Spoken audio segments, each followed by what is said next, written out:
여자가 무슨 경우야? 가방이나 들어! 그 말 한마디에 사무실이 웃음바다가 됐습니다. 하지만 웃음은 오래가지 않았죠. 몇 분 뒤 로비 유리문이 산산조각 났습니다. 검은 정장을 입은 조폭들이 쇠파이프를 들고 밀려들었습니다. 그때 비웃음의 중심에 있던 그 여자 경호원이 단 한 걸음 앞으로 나섰습니다. 피와 유리 조각 속에서도 그녀는 가죽 노트 한 권을 꽉 쥐고 있었습니다. 모두가 몰랐죠. 그 노트 속엔 20년간 묻혀있던 진실이 있었다는 걸. 과연 그날의 조명이 켜졌을 때 누가 진짜를 보고 누가 거짓을 봤을까요? 충격적인 그 이야기 함께 해주세요. 구독, 좋아요 부탁드리며 댓글에 지금 계신 곳을 적어주시면 제가 따뜻하게 인사드릴게요. 그럼 오늘의 이야기 속으로 들어가겠습니다. HJ그룹 창립 50주년 기념식장은 화려함 그 자체였습니다. 천장에서 쏟아지는 샹들리에 불빛이 대리석 바닥에 반사되어 온 공간을 황금빛으로 물들였죠. 무대 위에는 거대한 현수막이 걸려 있었고 그 아래로 수백 명의 하객들이 자리를 채웠습니다. 재계 인사들, 정치인들, 언론사 대표들까지 이 나라에서 손꼽히는 인물들이 모두 이 자리에 모여 있었습니다. 지수연은 무대 뒤편에 서서 행사장 전체를 예리한 눈빛으로 훑었습니다. 검은색 정장에 이어폰을 낀 모습, 허리춤에는 작은 무전기가 차 있었죠. 신입 경호요원으로 발령받은 지 이제 석 달째, 이렇게 큰 행사를 맡은 건 처음이었습니다. 긴장감이 온몸을 감쌌지만 수연은 침착함을 유지하려 애썼습니다. 회장님 입장 5분 전입니다. 무전기에서 동료의 목소리가 들려왔습니다. 수연은 재빨리 무대 위 동선을 다시 한번 점검했죠. 그때 무대 옆 대기실 문이 열리며 박도현 회장이 나타났습니다. 60대 중반의 나이지만 여전히 카리스마 넘치는 인물이었습니다. 회색 양복에 붉은 넥타이를 맨 박도연은 연설문을 손에 쥔 채 무대를 향해 걸어왔습니다. 수연은 재빨리 박도연의 동선을 따라 위치를 이동했습니다. 경호 매뉴얼대로라면 회장과 2m 거리를 유지하며 측면에서 경호해야 했죠. 하지만 수연이 자리를 잡으려는 순간 박도연이 걸음을 멈추고 고개를 돌렸습니다. 당신이 오늘 내 경호를 맡았다고? 박도연의 목소리에는 의아함이 섞여 있었습니다. 수연은 고개를 숙여 인사했죠. 네, 회장님. 지수연입니다. 여자가 내 경호요원이라니. 박도연은 코웃음을 쳤습니다. 주변에 있던 비서진과 참모들도 어색한 웃음을 흘렸죠. 수연은 아무 말 없이 자세를 바로 했습니다. 이런 반응에 익숙해져 있었으니까요. 남성 중심의 경호업계에서 여성이라는 이유만으로 수없이 들어온 조롱이었습니다. 우리 아버지 회사 이미지에 어울리지 않는데 말이야. 박도연의 아들인 박준혁이 옆에서 낄낄거렸습니다. 30대 초반의 그는 부회장 자리를 물려받기 위해 아버지를 수행하고 있었죠. 수연은 입술을 꾹 깨물며 참았습니다. 반박하고 싶었지만 이 자리에서 감정을 드러내는 건 프로답지 못한 행동이었으니까요. 자, 이제 시작하겠습니다. 사회자의 목소리가 확성기를 타고 퍼졌습니다. 박도연은 다시 무대를 향해 걸어갔고 수연은 조용히 그 뒤를 따랐죠. 무대 위로 오른 박도연에게 조명이 집중됐습니다. 카메라 플래시가 사방에서 터져나왔고 하객들은 박수를 보냈습니다. 수연은 무대 옆 그늘진 곳에 서서 주변을 경계했습니다. 눈은 천장의 환기구, 출입문, 하객들의 움직임까지 쉴 새 없이 움직였죠. 그리고 그때였습니다. 천장 위 환기구 근처에서 희미한 빨간 점 하나가 스쳐 지나갔습니다. 수연의 심장이 철렁 내려앉았죠. 저건 분명 레이저 포인터였습니다. 저격수가 조준할 때 사용하는 그 빨간 점. 레이저 포인트. 수연은 본능적으로 외쳤습니다. 하지만 이미 늦었습니다. 쾅! 귀청을 찢는 폭발음이 터져 나왔습니다. 천장 한쪽이 무너져 내렸고 불꽃과 연기가 사방으로 퍼졌죠. 비명소리가 행사장을 가득 채웠습니다. 조명이 모두 꺼지며 암흑 속에 갇혔습니다. 수연은 연기 속에서 박도연의 위치를 찾으려 애썼지만 앞이 보이지 않았습니다. 회장님, 회장님. 수연은 무대 위로 뛰어올랐습니다. 연기가 목을 찔렀고 먼지가 눈을 따갑게 했죠. 손으로 더듬거리며 박도연을 찾았습니다. 그때 손끝에 무언가 차가운 가죽 재질이 닿았습니다. 낡은 가죽 노트였습니다. 수연은 본능적으로 그 노트를 움켜쥐었습니다. 순간 오래된 기억 하나가 스쳐 지나갔죠. 어린 시절 화재 현장에서 자신을 구해준 여인. 그 여인이 자신의 손에 쥐어준 것이 바로 이런 가죽 노트였습니다. 표지에는 영문 철자 4개가 새겨져 있었죠. N-O-V-A. 진실은 언젠가 빛을 만나 드러난다. 노트 첫 장에 적힌 문장이 수연의 머릿속에 떠올랐습니다. 그 문장을 처음 읽었을 때의 감정이 다시금 밀려왔죠. 희망과 슬픔이 뒤섞인 묘한 감정이었습니다. 연기가 조금씩 걷히고 비상등이 켜지기 시작했습니다. 수연은 노트를 재킷 안쪽 주머니에 재빨리 넣었습니다. 그리고 다시 박도연을 찾기 시작했죠. 다행히 박도연은 무대 뒤편에 쓰러져 있었지만 의식은 있었습니다. 회장님, 괜찮으십니까? 뭐가 터진 거야? 박도연은 신음하며 물었습니다. 수연은 재빨리 박도연을 부축해 일으켰습니다. 하지만 수연의 머릿속은 온통 그 노트로 가득했습니다. 왜 하필 이 자리에, 이 시간에 저 노트가 나타난 걸까요? 폭발 현장은 아수라장이었습니다. 소방대원들이 달려왔고 구급차 사이렌이 울려 퍼졌죠. 부상자들이 들것에 실려나갔고 경찰은 현장을 통제하기 시작했습니다. 수연은 박도연을 구급대원들에게 인계한 뒤 비틀거리며 건물 안으로 들어왔습니다. 온몸이 떨렸습니다. 폭발의 충격 때문만은 아니었죠. 재킷 안주머니에 들어있는 그 노트가 수연의 가슴을 짓눌렀습니다. 손을 넣어 노트를 만져봤습니다. 여전히 차갑고 단단했죠. 환각이 아니었습니다. 수연 씨, 괜찮으세요? 경호팀 선배인 강민호가 다가왔습니다. 수연은 고개를 끄덕였지만 목소리가 제대로 나오지 않았죠. 강민호는 수연의 어깨를 가볍게 두드렸습니다. 일단 비상 대기실로 가세요. 거기서 상황 정리하겠습니다. 수연은 비틀거리는 걸음으로 복도를 걸었습니다.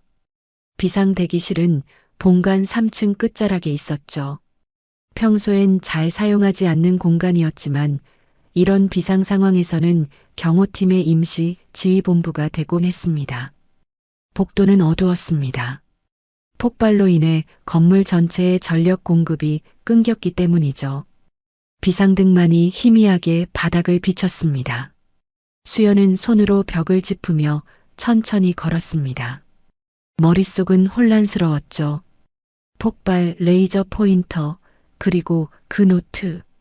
비상 대기실 문을 열자 어둠이 수연을 맞이했습니다. 창문도 없는 밀폐된 공간이라 비상등 불빛조차 들어오지 않았죠. 수연은 벽을 더듬어 스위치를 찾았지만 당연히 전기가 들어오지 않았습니다. 그때 방 구석에서 희미한 노란 불빛이 켜졌습니다. 낡은 스탠드 조명이었습니다. 금속 받침대에 오래된 청갓을 씌운 시대를 가늠할 수 없을 만큼 낡은 조명이었죠. 하지만 놀랍게도 그 조명은 건전지로 작동하는 방식이었습니다. 수연은 조명 쪽으로 다가갔습니다. 노란 불빛이 방 한쪽을 은은하게 비췄습니다.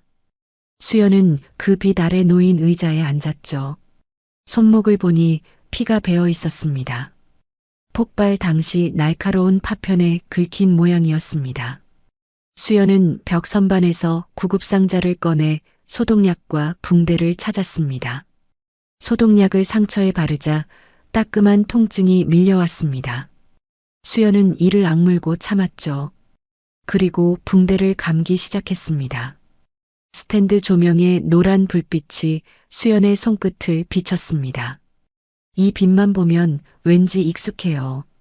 수연은 자신도 모르게 중얼거렸습니다. 정말 이상했죠. 이 조명을 본 적이 없는데 왠지 모를 친근함이 느껴졌습니다.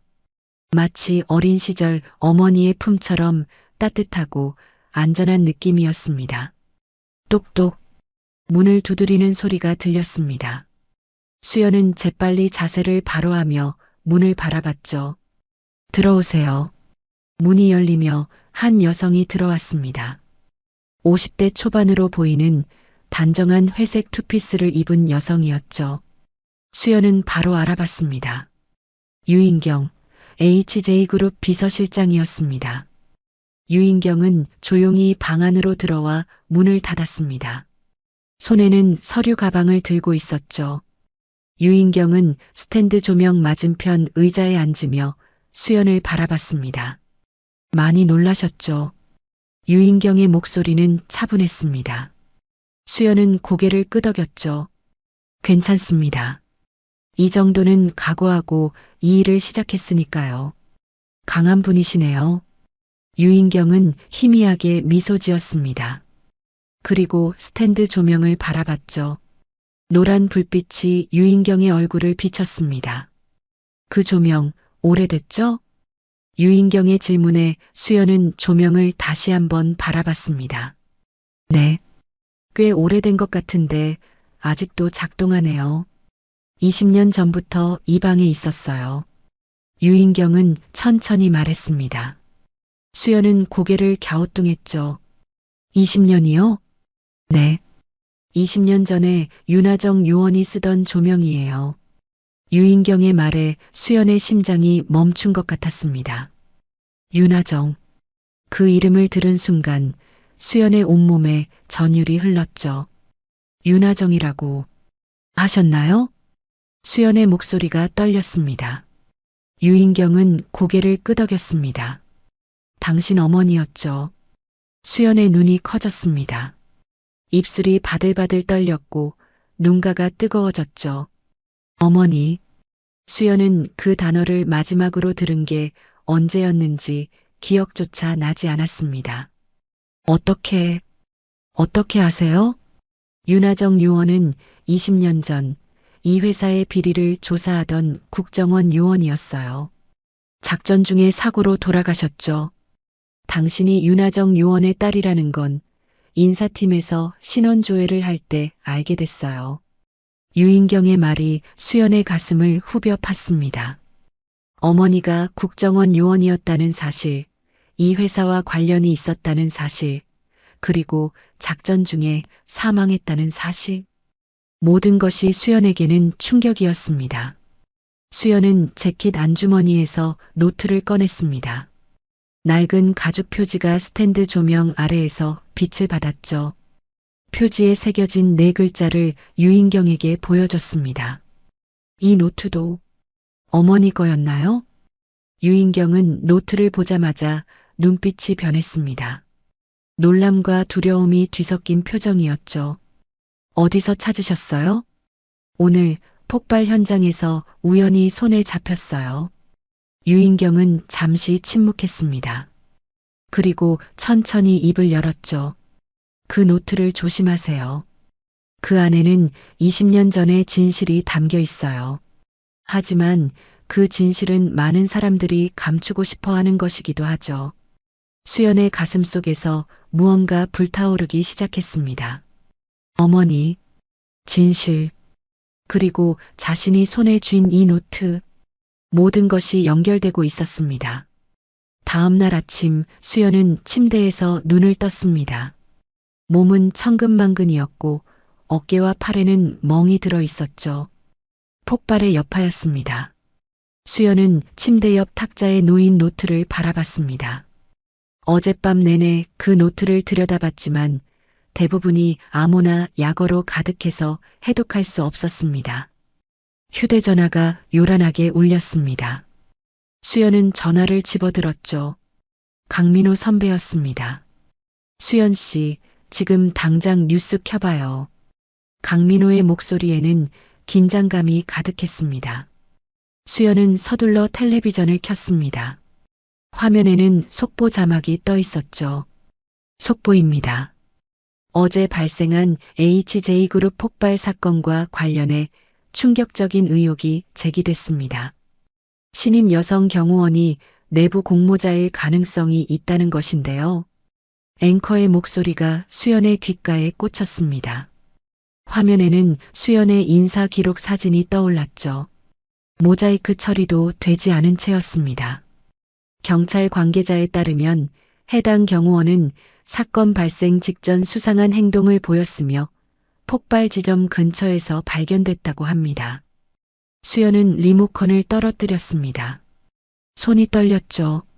채널을 돌렸지만 모든 방송국이 같은 내용을 보도하고 있었습니다. 수연의 얼굴, 이름, 심지어 고아원 출신이라는 신상까지 모두 공개됐습니다. 휴대전화가 다시 울렸습니다. 이번엔 회사 인사팀이었죠. 지수연 씨, 오늘 오전 10시까지 본사로 출근해 주시기 바랍니다. 회장님께서 직접 면담하시겠답니다. 전화가 끊겼습니다. 수연은 허탈하게 주저앉았습니다. 내부 공모자라니. 자신이 테러범과 한패라는 말이었습니다. 말도 안 되는 누명이었죠. 수연은 서둘러 옷을 입고 회사로 향했습니다. 지하철 안에서도 거리에서도 사람들의 시선이 느껴졌습니다. 누군가 수연을 알아보고 수군거렸죠. 수연은 모자를 깊이 눌러쓰고 고개를 숙였습니다. 회사 로비에 도착하자 기자들이 몰려들었습니다. 카메라 플래시가 터졌고 마이크가 수연의 얼굴 앞으로 쏟아졌죠. 지수연 씨, 정말 테러범과 공모하신 겁니까? 왜 경호원이 되신 겁니까? 처음부터 계획하신 건가요? 지금 국민들에게 하실 말씀이 있으신가요? 수연은 아무 대답도 하지 않았습니다. 입을 열면 모든 말이 왜곡될 게 분명했으니까요. 보안 요원들이 기자들을 막아섰고 수연은 간신히 엘리베이터에 올라탔습니다. 20층 회장실 앞 수연은 깊게 숨을 들이마셨습니다. 비서가 문을 열어줬고 수연은 안으로 들어갔죠. 넓은 회장실 한가운데 박도연이 서 있었습니다. 창문을 등지고 서 있어서 역광 때문에 표정은 보이지 않았습니다. 앉으세요. 박도연의 목소리는 차가웠습니다. 수연은 소파에 앉았죠. 박도연은 책상 위에 놓인 신문을 집어들었습니다. 일면에는 수연의 사진이 크게 실려 있었습니다. 이 사태가 어떻게 된 건지 아시오? 회장님, 저는 아무것도 한 일이 없습니다. 한 일이 없다고요? 박도연은 비웃듯 웃었습니다. 당신이 경호를 맡은 날 폭발이 일어났소. 당신이 서 있던 바로 그 자리에서 말이오. 이게 우연이라고 생각하시오? 저는 정말로 이 회사의 이미지가 어떻게 됐는지 아시오? 주가가 폭락했소? 거래처에서는 계약을 취소하겠다고 난리고 직원들은 불안해하고 있소. 박도연은 신문을 책상에 내던졌습니다. 신문이 바닥에 떨어지며 펼쳐졌죠. 수연 씨, 당신 때문에 이 회사가, 우리 가족이 위험해졌소. 더 이상 당신을 경호팀에 둘 수 없소. 회장님, 제게 기회를 주십시오. 제가 진실을 밝히겠습니다. 진실? 박도연은 코웃음을 쳤습니다. 진실은 이미 드러났소. 당신이 수상한 인물이라는 게 진실 아니오? 내일부터 그만 나오시오. 인사팀에서 퇴직금 처리할 겁니다. 수연은 입술을 깨물었습니다. 항변하고 싶었지만 말이 나오지 않았죠. 박도연은 이미 돌아서서 창밖을 바라보고 있었습니다. 수연은 회장실을 나왔습니다. 복도를 걸으며 동료들의 시선을 느꼈습니다. 수군거리는 소리, 비난하는 눈빛, 모두가 수연을 의심하고 있었습니다. 집으로 돌아온 수연은 탁자 위에 놓인 노트를 집어들었습니다. 표지를 다시 한번 살펴봤죠. 낡은 가죽 표면에 새겨진 네 글자 NOVA. 수연은 그 철자들을 손가락으로 쓰다듬었습니다. 노트를 펼쳤습니다. 첫 장에는 어머니의 필체로 문장이 적혀 있었죠. 진실은 언젠가 빛을 만나 드러난다. 수연은 페이지를 넘겼습니다. 그리고 그곳에서 국정원 문서 조각을 발견했습니다. 복사본처럼 보이는 서류였죠. 상단에는 비밀이라는 도장이 찍혀 있었고 내용은 이랬습니다. 요원명 윤하정, 작전명 로바, HJ그룹 내부 비리 조사 중 최명식 부회장과의 충돌 발생, 작전 실패, 요원 현장에서 사망, 사고사로 처리. 수연의 손이 떨렸습니다. 어머니가 사고로 죽은 게 아니었습니다. 작전 중에 죽었던 것이죠. 그리고 그 책임자는 최명식, HJ그룹의 현 부회장이었습니다. 수연은 서류를 더 자세히 읽었습니다. 마지막 줄에는 이렇게 적혀 있었죠. 책임자 최명식, 군납 비리 관련 증거 인멸 시도, 윤하정 요원 저지 시도 중 사망 사고 발생. 수연의 눈에서 눈물이 흘러내렸습니다. 어머니는 정의를 위해 싸우다 죽었습니다. 그런데 그 죽음은 사고로 덮어졌고 진실은 묻혔던 것이죠. 수연은 노트를 꽉 껴안았습니다. 가슴속에서 분노와 슬픔이 소용돌이쳤습니다. 이제 수연은 알았습니다. 자신이 왜 이 회사에 경호원으로 들어오게 됐는지, 왜 어제 폭발이 일어났는지, 그리고 왜 자신이 누명을 쓰게 됐는지 모든 것이 연결되어 있었습니다. 그날 밤 수연은 노트와 씨름하고 있었습니다. 책상 위에는 돋보기, 메모지, 펜이 어지럽게 놓여 있었죠. 노트의 뒷장들은 온통 숫자와 기호로 가득했습니다. 일반인이라면 아무 의미 없는 낙서처럼 보일 내용이었습니다. 수연은 국정원 암호 체계에 대해 알지 못했습니다. 하지만 포기할 수 없었죠. 이 안에 어머니가 목숨을 걸고 지키려 했던 진실이 담겨 있다는 걸 알았으니까요. 수연은 페이지를 한 장씩 넘기며 패턴을 찾으려 애썼습니다. 똑똑. 문을 두드리는 소리에 수연은 깜짝 놀라 고개를 들었습니다. 밤 11시가 넘은 시각이었죠. 누가 이 시간에 찾아올까요? 수연은 조심스럽게 현관문으로 다가갔습니다. 문구멍으로 밖을 내다봤죠. 유인경이었습니다. 수연은 서둘러 문을 열었습니다. 유인경은 검은색 코트를 입고 서 있었죠. 주변을 살피더니 재빨리 안으로 들어왔습니다. 늦은 시간에 찾아와 죄송합니다. 유인경은 조용히 말했습니다. 수연은 문을 닫고 거실로 안내했죠.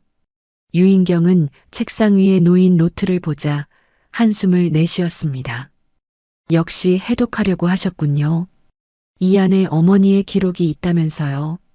저는 알아야 합니다. 수연의 목소리는 단호했습니다. 유인경은 의자에 앉으며 고개를 끄덕였죠. 그 노트 속엔 당신 어머니의 마지막 작전 기록이 담겨 있어요. 하지만 그걸 공개하면 당신도 위험해집니다. 무슨 위험이요? 최명식 부회장은 이 나라에서 손꼽히는 권력자입니다. 정계, 재계, 언론까지 모두 장악하고 있죠. 그가 당신 어머니를 제거한 이유도 바로 그 권력을 지키기 위해서였어요. 유인경의 말에 수연은 주먹을 불끈 쥐었습니다. 분노가 치밀어 올랐죠. 그럼 어머니는 그냥 억울하게 죽으신 건가요? 아무도 책임지지 않고요? 안타깝지만 그게 현실이었어요.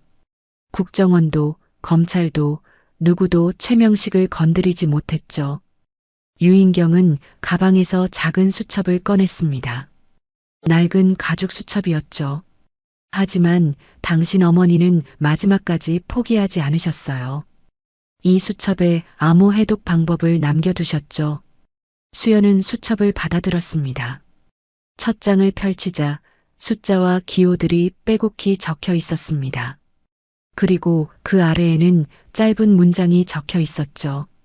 작전명 로바. 진실을 위한 마지막 기록. 수연은 수첩을 들여다보며 노트와 대조하기 시작했습니다. 유인경이 옆에서 조용히 설명했죠. 숫자는 날짜를 의미해요. 기호는 거래 내역이고요. 당신 어머니는 최명식의 모든 비리 거래를 추적했어요. 수연은 수첩의 암호표를 따라 노트의 내용을 해독했습니다. 첫 번째 페이지가 해독되자 놀라운 내용이 드러났죠. 최명식 2003년 3월 15일 군납계약 조작. 비밀계좌 개설. 계좌번호. 수연은 손을 멈추고 유인경을 바라봤습니다. 이게 정말인가요? 최명식이 군납 비리로 돈을 빼돌렸다는 거예요? 맞아요. 국방부 계약을 따내기 위해 뇌물을 썼고 그 대가로 수백억 원을 챙겼죠. 당신 어머니는 그 증거를 확보했지만 공개하기 전에 사고를 당하셨어요. 수연은 다시 노트를 펼쳤습니다. 페이지를 넘길 때마다 더 많은 진실이 드러났죠. 비밀계좌 번호, 거래 내역, 뇌물을 받은 공무원들의 이름까지 모든 증거가 여기 담겨 있었습니다. 그리고 마지막 페이지를 펼쳤을 때 수연은 숨이 멎을 것 같았습니다. 거기에는 암호가 아닌 또렷한 한글로 메모가 적혀 있었습니다. 내가 사라지면 내 아이가 진실을 밝히게 될 거야. 수연아, 엄마가 지키지 못한 정의를 내가 지켜줘. 이 노트가 내 손에 닿는다면 그건 운명이야. 두려워하지 마. 진실은 언제나 빛을 이긴다. 수연의 눈에서 눈물이 주르륵 흘러내렸습니다. 손이 떨려서 노트를 제대로 잡을 수가 없었죠. 유인경이 수연의 어깨를 가만히 감싸 안았습니다. 당신 어머니는 당신을 믿으셨어요. 언젠가 당신이 이 진실을 찾아낼 거라고요. 수연은 눈물을 닦으며 노트를 다시 들여다봤습니다. 어머니의 필체였습니다. 또렷하고 강인한 글씨체. 수연은 어린 시절 어머니가 일기를 쓰던 모습을 떠올렸습니다. 책상 앞에 앉아 무언가를 열심히 적던 어머니의 뒷모습이 눈에 선했죠. 엄마. 수연은 중얼거렸습니다. 가슴이 미어지는 것 같았습니다. 어머니는 마지막 순간까지 수연을 생각하고 있었습니다. 자신이 죽더라도 딸이 진실을 밝혀줄 거라 믿었던 것이죠. 유인경은 가방에서 봉투 하나를 꺼냈습니다. 이건 당신 어머니가 사망하기 전날 제게 맡긴 겁니다. 언젠가 당신에게 전해달라고 하셨죠. 수연은 떨리는 손으로 봉투를 받았습니다. 봉투를 열자 낡은 사진 한 장이 나왔습니다. 어린 수연을 안고 웃고 있는 어머니의 모습이었죠. 사진 뒷면에는 짧은 문장이 적혀 있었습니다. 수연아, 엄마는 언제나 내 곁에 있어. 수연은 사진을 가슴에 꼭 안았습니다. 그리고 결심했습니다. 어머니가 지키려 했던 진실, 이제는 수연이 세상에 알려야 할 차례였습니다. 유인경은 조용히 일어서며 말했습니다. 조심하세요. 최명식은 당신이 그 노트를 가지고 있다는 걸 알게 되면 가만두지 않을 겁니다. 두렵지 않아요. 이제 저는 진실을 알았으니까요. 수연의 목소리에는 확신이 담겨 있었습니다. 유인경은 희미하게 미소 지으며 문을 나섰죠. 수연은 다시 책상 앞에 앉아 노트를 펼쳤습니다. 이제 해야 할 일이 명확했습니다. 진실을 세상에 알리는 것. 며칠이 흘렀습니다. 수연은 집안에 틀어박혀 노트의 내용을 정리했죠. 증거 자료들을 스캔하고 파일로 만들고 백업까지 해뒀습니다. 하지만 밖의 상황은 점점 악화되고 있었습니다.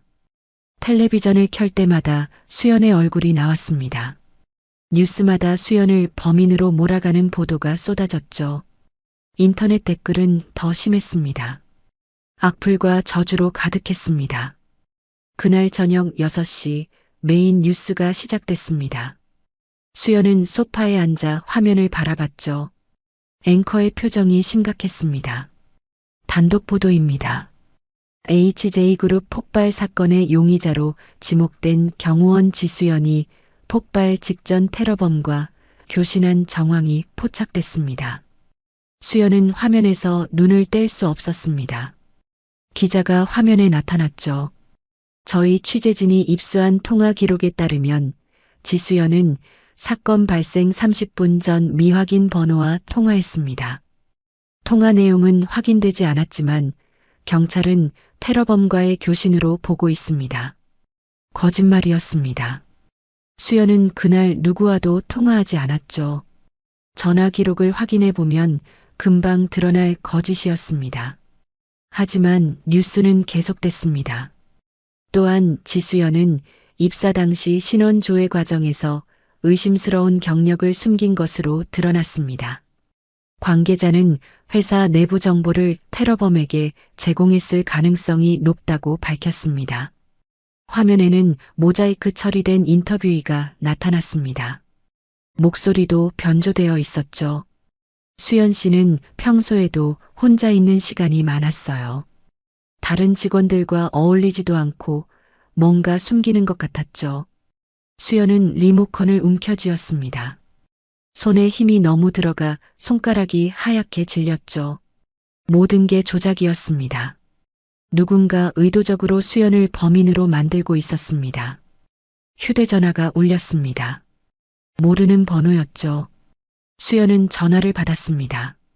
지수연 씨, 저는 주간 진실 기자 한민수입니다. 인터뷰 좀 하시겠습니까? 인터뷰요? 네, 국민들에게 해명할 기회를 드리고 싶습니다. 당신의 입장을 들어보고 싶어요. 수연은 잠시 망설였습니다. 하지만 곧 깨달았죠. 이것도 함정일 거라고. 사양하겠습니다. 수연은 전화를 끊었습니다. 하지만 전화는 계속 걸려왔습니다. 다른 기자들, 방송국, 심지어 이름도 모르는 사람들까지. 수연은 결국 전화기를 꺼버렸습니다. 밤이 깊어졌습니다. 수연은 창문으로 밖을 내다봤습니다. 아파트 입구에 취재진이 진을 치고 있었죠. 카메라와 조명 장비가 보였습니다. 수연은 커튼을 닫았습니다. 다음 날 아침 상황은 더 악화됐습니다. 인터넷 포털 사이트 메인 화면에는 수연의 기사가 도배되어 있었죠. 클릭 한 번으로 수백 개의 악플이 쏟아졌습니다. 테러범은 사형시켜야 한다. 나라 망신시키는 년. 어떻게 여자가 경호원이 되냐.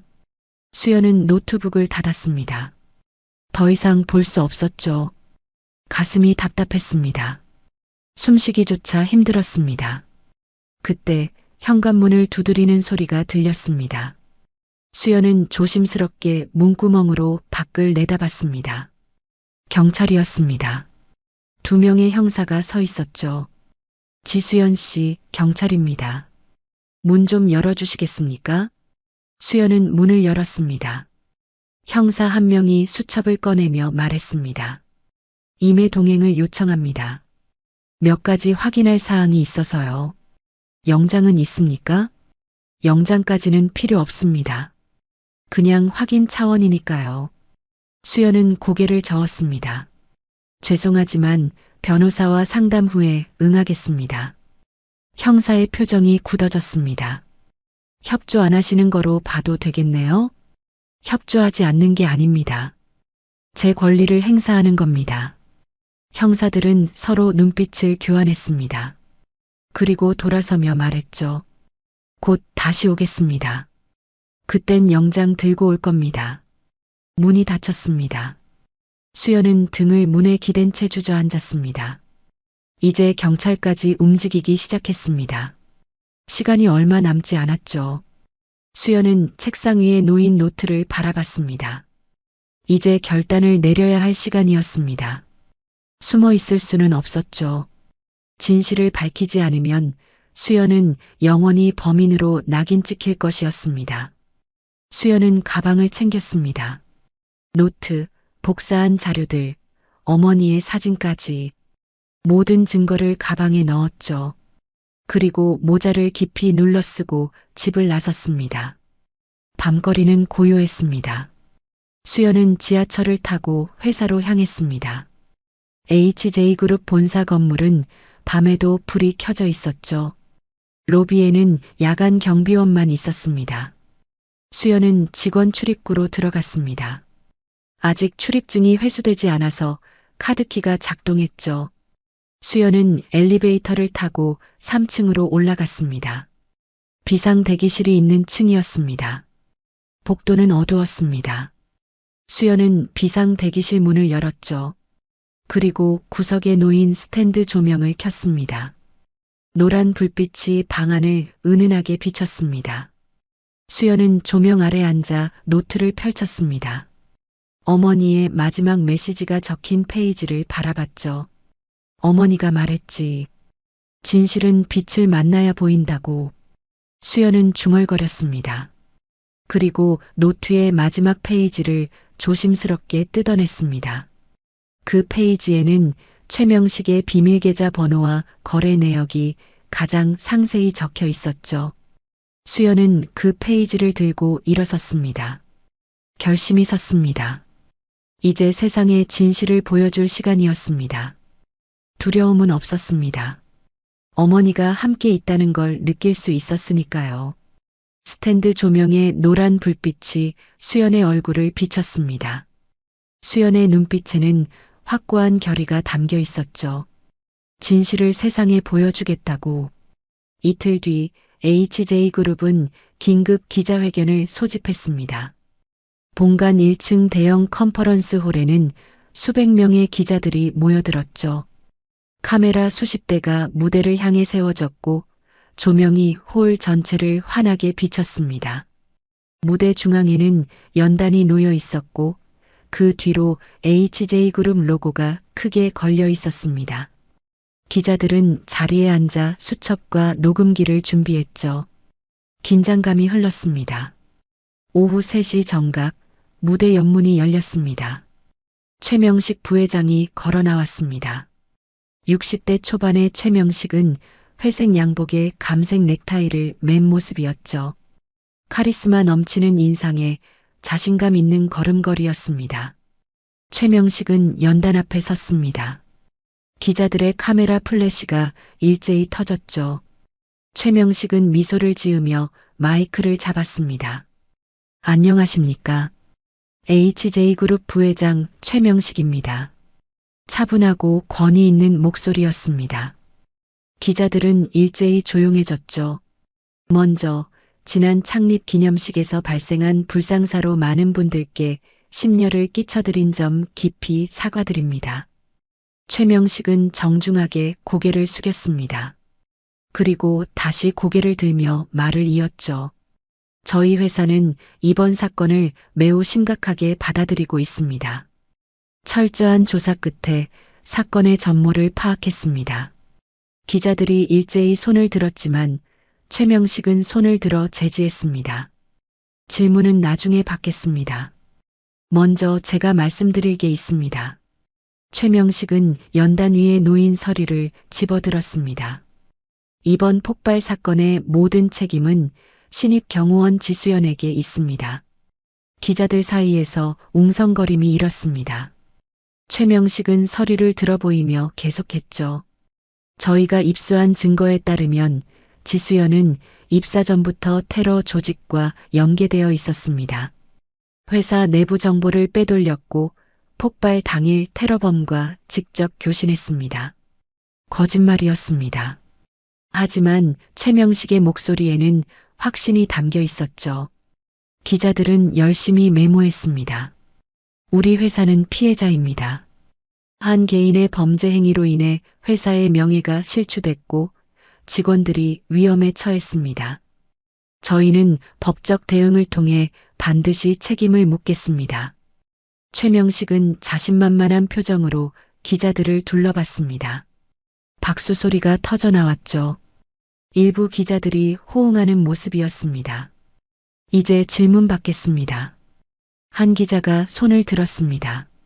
부회장님, 지수연의 동기가 무엇이라고 보십니까?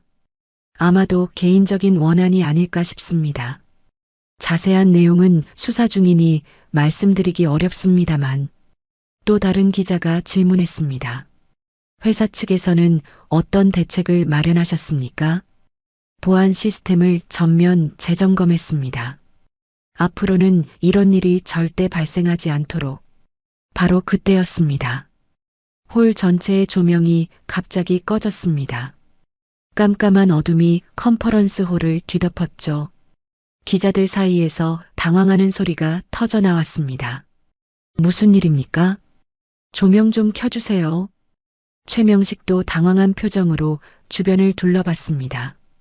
그때 무대 한쪽에서 희미한 노란 불빛 하나가 켜졌습니다. 낡은 스탠드 조명이었습니다. 그 불빛 아래 한 사람이 서 있었습니다. 검은색 바람막이에 청바지를 입은 여성. 모자를 깊이 눌러 쓴 모습이었지만 곧 모자를 벗었습니다. 지수연이었습니다. 기자들 사이에서 놀라는 소리가 터져 나왔습니다. 카메라들이 일제히 수연을 향했죠. 플래시가 어둠 속에서 번쩍였습니다. 최명식의 얼굴이 굳어졌습니다. 수연은 천천히 무대 중앙으로 걸어갔습니다. 손에는 낡은 가죽 노트를 들고 있었죠. 거짓말은 이제 그만하시죠. 수연의 목소리가 마이크 없이도 홀 전체에 울려 퍼졌습니다. 명확하고 단호한 목소리였죠. 저는 테러범이 아닙니다. 저는 진실을 밝히러 왔습니다. 수연은 노트를 들어 올렸습니다. 스탠드 조명의 불빛이 노트를 비췄죠. 이건 제 어머니 윤하정의 기록입니다. 20년 전 어머니는 이 회사의 비리를 조사하던 국정원 요원이었습니다. 기자들 사이에서 웅성거림이 커졌습니다. 수연은 계속했습니다. 어머니는 최명식 부회장의 군납 비리를 밝혀냈습니다. 하지만 증거를 공개하기 전에 사망하셨죠. 사고사로 위장됐지만 실제로는 최명식 부회장이 은폐한 사건이었습니다. 헛소리 마시오. 최명식이 소리쳤습니다. 하지만 수연은 멈추지 않았죠. 이 노트에는 모든 증거가 담겨 있습니다. 비밀 계좌, 거래 내역, 뇌물수수 명단까지. 당신이 조작한 그날의 모든 문서가 여기 있습니다. 수연은 무대 뒤쪽을 가리켰습니다. 보안 요원이 대형 스크린 앞으로 노트북을 가져왔죠. 수연은 노트북에 저장된 파일을 열었습니다. 스크린에 문서들이 나타나기 시작했습니다. 최명식의 비밀 계좌 사본, 국방부 계약서, 뇌물거래 기록까지 모든 증거가 화면에 펼쳐졌습니다.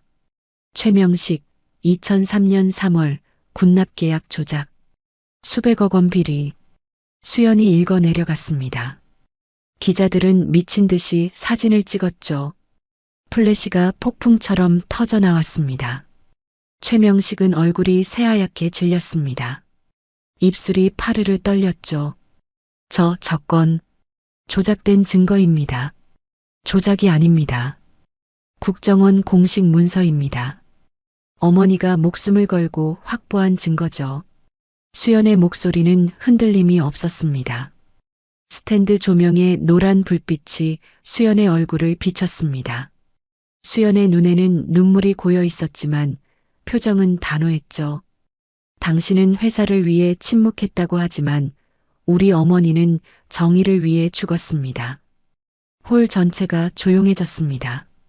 수연의 말이 무게감 있게 울려 퍼졌죠. 기자들은 숨죽이며 다음 말을 기다렸습니다. 최명식의 얼굴은 분노로 일그러졌습니다. 수십 년간 쌓아온 권력과 명예가 한순간에 무너지는 순간이었죠. 기자들의 카메라는 쉴 새 없이 플래시를 터뜨렸고 스크린에는 여전히 비리 증거들이 선명하게 비치고 있었습니다. 이 모든 건 거짓입니다. 조작된 증거로 저를 함정에 빠뜨리려는 음모입니다. 최명식은 목소리를 높였습니다. 하지만 떨리는 음성이 오히려 동요를 드러냈죠.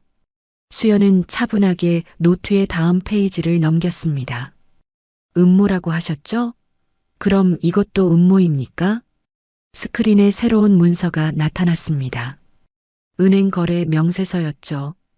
최명식의 이름으로 개설된 해외 비밀 계좌 내역이었습니다.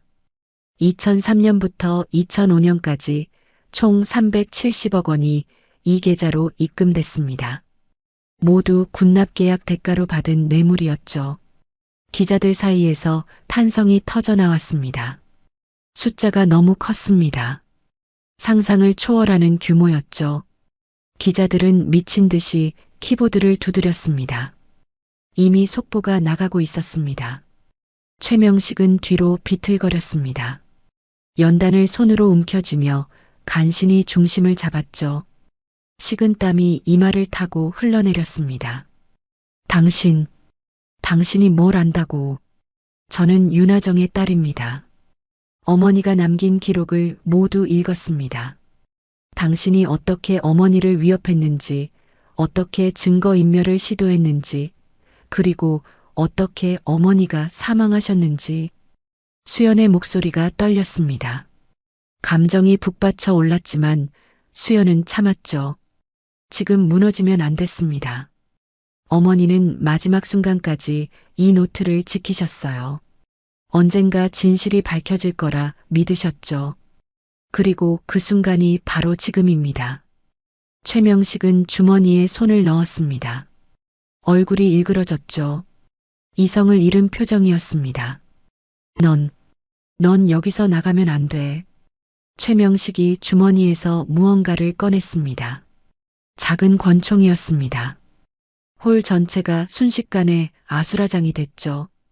기자들이 비명을 지르며 엎드렸고 보안 요원들이 움직이기 시작했습니다. 움직이지 마. 다들 움직이지 마. 최명식이 총을 수연에게 겨눴습니다. 손이 떨려서 총구가 흔들렸죠. 수연은 한 발짝도 물러서지 않았습니다. 노트를 가슴에 안은 채 최명식을 똑바로 바라봤습니다. 총을 쏘면 어떻게 되는지 아십니까? 모든 게 끝납니다. 당신의 인생도 회사도 모든 게 끝나는 겁니다. 이미 끝났어. 내가 망친 거야. 최명식의 손가락이 방아쇠로 향했습니다. 바로 그 순간이었습니다. 무대 옆문이 벌컥 열리며 한 사람이 뛰어들었습니다. 박도연 회장이었습니다. 박도연은 거침없이 최명식에게 달려들었죠. 명식이 그만해. 박도연이 최명식의 팔을 붙잡았습니다. 두 사람은 무대 위에서 몸싸움을 벌였죠. 총이 위로 향하며 탕 소리와 함께 천장으로 총알이 날아갔습니다. 기자들의 비명이 더 커졌습니다. 보안 요원들이 무대로 달려올랐습니다. 4명의 요원이 최명식을 둘러쌌죠. 최명식은 여전히 총을 놓지 않으려 했지만 요원 한 명이 손목을 꺾어 총을 떨어뜨렸습니다. 나를 놔. 최명식이 발버둥 쳤지만 소용없었습니다. 요원들은 최명식의 양팔을 뒤로 돌려 수갑을 채웠습니다. 차가운 금속 소리가 홀에 울려 퍼졌죠. 박도연은 무대 바닥에 주저앉아 거친 숨을 몰아쉬었습니다. 수연이 다가가 박도연을 부축했죠. 괜찮으십니까, 회장님? 괜찮아. 박도연은 고개를 들어 수연을 바라봤습니다. 눈빛이 복잡했죠. 미안함, 안도감, 그리고 존경이 뒤섞여 있었습니다. 미안하오. 당신을 의심했던 것을. 괜찮습니다. 이제 진실이 밝혀졌으니까요. 수연은 다시 일어섰습니다. 그리고 노트를 높이 들어 올렸죠. 스탠드 조명의 노란 불빛이 노트를 비췄습니다. 낡은 가죽 표지가 빛을 반사하며 반짝였습니다. 당신은 회사를 위해 침묵했다고 하겠지만 우리 어머니는 정의를 위해 죽었습니다. 수연의 목소리가 홀 전체에 울려 퍼졌습니다. 기자들은 숨죽이며 수연을 바라봤죠. 카메라들이 수연을 향했고 플래시가 끊임없이 터졌습니다. 이 노트는 단순한 기록이 아닙니다. 이건 한 사람의 용기이고 희생이며 정의를 향한 외침입니다. 수연은 노트를 펼쳤습니다. 마지막 페이지를 카메라 앞에 보여줬죠. 거기에는 어머니의 필체로 문장이 적혀 있었습니다. 기록은 빛을 기다린다. 카메라들이 일제히 그 문장을 찍었습니다. 클릭 소리가 홀을 가득 채웠죠. 수연은 눈물을 흘리며 노트를 가슴에 안았습니다. 보안 요원들이 최명식을 끌고 무대를 내려갔습니다. 최명식은 고개를 푹 숙인 채 비틀거렸죠. 한때 이 나라 최고의 권력자였던 사람이 이제는 수갑에 묶인 범죄자가 되어 있었습니다. 홀 뒤쪽에서 경찰들이 들어왔습니다. 형사 2명이 최명식을 인계받았죠. 한 형사가 수연에게 다가왔습니다. 지수연 씨, 증거물을 제출해 주시겠습니까? 수연은 잠시 망설였습니다. 노트를 내려다봤죠. 어머니의 마지막 유품이었습니다. 하지만 수연은 고개를 끄덕였습니다. 네. 하지만 복사본을 만들어도 될까요? 물론입니다. 수연은 노트를 형사에게 건넸습니다. 형사는 조심스럽게 노트를 증거 봉투에 넣었죠. 기자들이 일어나 수연을 향해 달려왔습니다. 질문이 쏟아졌지만 수연은 대답하지 않았습니다. 다만 고개를 숙여 인사했죠. 오늘 이 자리에 와주셔서 감사합니다. 진실이 밝혀진 것에 감사드립니다. 수연은 무대를 내려왔습니다. 스탠드 조명은 여전히 켜져 있었죠. 노란 불빛이 텅 빈 무대를 외롭게 비췄습니다. 유인경이 홀 뒤쪽에서 수연을 기다리고 있었습니다. 수연은 유인경에게 다가가 조용히 말했죠. 끝났습니다. 아니에요. 이제 시작입니다. 유인경은 수연의 손을 꽉 잡았습니다. 따뜻한 온기가 전해졌죠. 수연은 비로소 긴장이 풀리며 눈물을 쏟아냈습니다. 일주일이 흘렀습니다. 사건은 전국을 뒤흔들었죠. 최명식은 구속 기소됐고 검찰은 추가 수사에 착수했습니다. HJ그룹은 비상경 영체제로 전환됐고 박도현 회장은 공개 사과문을 발표했습니다. 수연은 집에서 텔레비전을 켰습니다. 저녁 뉴스 시간이었죠. 앵커가 첫 소식을 전했습니다. 20년 만에 진실이 밝혀진 사건이 있습니다. 국정원은 오늘 고 윤하정 요원에 대한 명예복권을 공식 발표했습니다. 화면에는 국정원 청사가 비쳤습니다. 브리핑룸에서 대변인이 발표문을 읽고 있었죠. 윤하정 요원은 2003년부터 2005년까지 국가 안보를 위해 헌신하신 분입니다. 작전 수행 중 순직하셨으나 당시 상황으로 인해 제대로 인정받지 못했습니다. 오늘 우리는 윤하정 요원의 희생이 대한민국을 지켰다는 사실을 공식 인정합니다. 수연의 눈에서 눈물이 흘러내렸습니다. 20년 동안 사고사로만 알려졌던 어머니의 죽음이 이제야 제대로 인정받는 순간이었습니다. 가슴이 뜨거워졌죠. 대변인은 계속해서 말했습니다. 윤하정 요원에게는 보국 훈장이 추서되며 유족에게는 정당한 예우가 제공될 것입니다. 다시 한번 고인의 희생에 깊은 감사를 표합니다. 수연은 소파에 주저앉아 한참을 울었습니다. 기쁨과 슬픔이 동시에 밀려왔습니다. 어머니가 인정받았다는 기쁨 하지만 어머니를 다시 볼 수 없다는 슬픔. 복잡한 감정이 가슴을 채웠죠. 휴대전화가 울렸습니다. 유인경이었습니다. 수연 씨, 뉴스 보셨죠? 네. 감사합니다. 실장님이 도와주지 않으셨다면 불가능했을 겁니다. 천만에요. 당신이 용기를 냈기에 가능한 일이었어요. 어머니도 자랑스러워 하실 거예요. 전화를 끊고 수연은 창밖을 바라봤습니다.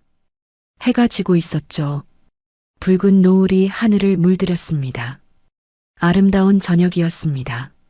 다음 날 아침 수연은 일찍 일어났습니다. 검은색 정장을 입고 가방을 챙겼죠. 가방 안에는 어머니의 노트 복사본과 낡은 스탠드 조명이 들어 있었습니다. 수연은 집을 나섰습니다.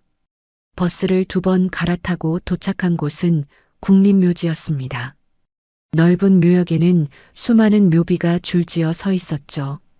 애국지사들, 순직 군인들, 그리고 국가유공자들의 안식처였습니다. 수연은 관리사무소에서 위치를 확인했습니다. 어머니의 묘는 새로 조성된 구역에 있었죠. 국정원 순직자 묘역이었습니다. 수연은 천천히 그곳으로 걸어갔습니다. 하얀 대리석 묘비가 햇빛을 받아 반짝였습니다. 묘비에는 어머니의 이름과 생물연도, 그리고 짧은 문구가 새겨져 있었죠. 대한민국 국정원 요원 윤하정. 국가를 위해 헌신하다. 수연은 묘비 앞에 무릎을 꿇었습니다. 가방에서 노트를 꺼냈죠. 복사본이었지만 어머니의 필체가 그대로 담겨 있었습니다. 수연은 노트를 조심스럽게 묘비 앞에 놓았습니다. 엄마, 저 왔어요. 수연은 떨리는 목소리로 말했습니다. 20년 만에 진실을 밝혔어요. 엄마가 남겨주신 기록 덕분이었어요. 엄마가 지키려 했던 정에 제가 지켰어요. 바람이 불어왔습니다. 나뭇잎이 바스락거렸죠. 마치 어머니가 대답하는 것 같았습니다. 수연은 가방에서 스탠드 조명을 꺼냈습니다. 낡고 오래된 조명이었지만 여전히 작동했죠. 건전지를 넣고 스위치를 켰습니다. 노란 불빛이 은은하게 켜졌습니다. 묘비 옆에 조명을 놓았습니다. 노란 불빛이 묘비를 부드럽게 비췄죠. 따뜻한 빛이었습니다. 마치 어머니의 미소처럼 느껴졌습니다. 엄마, 이 조명 기억하세요? 엄마가 쓰던 조명이래요. 20년 동안 회사에 있었대요.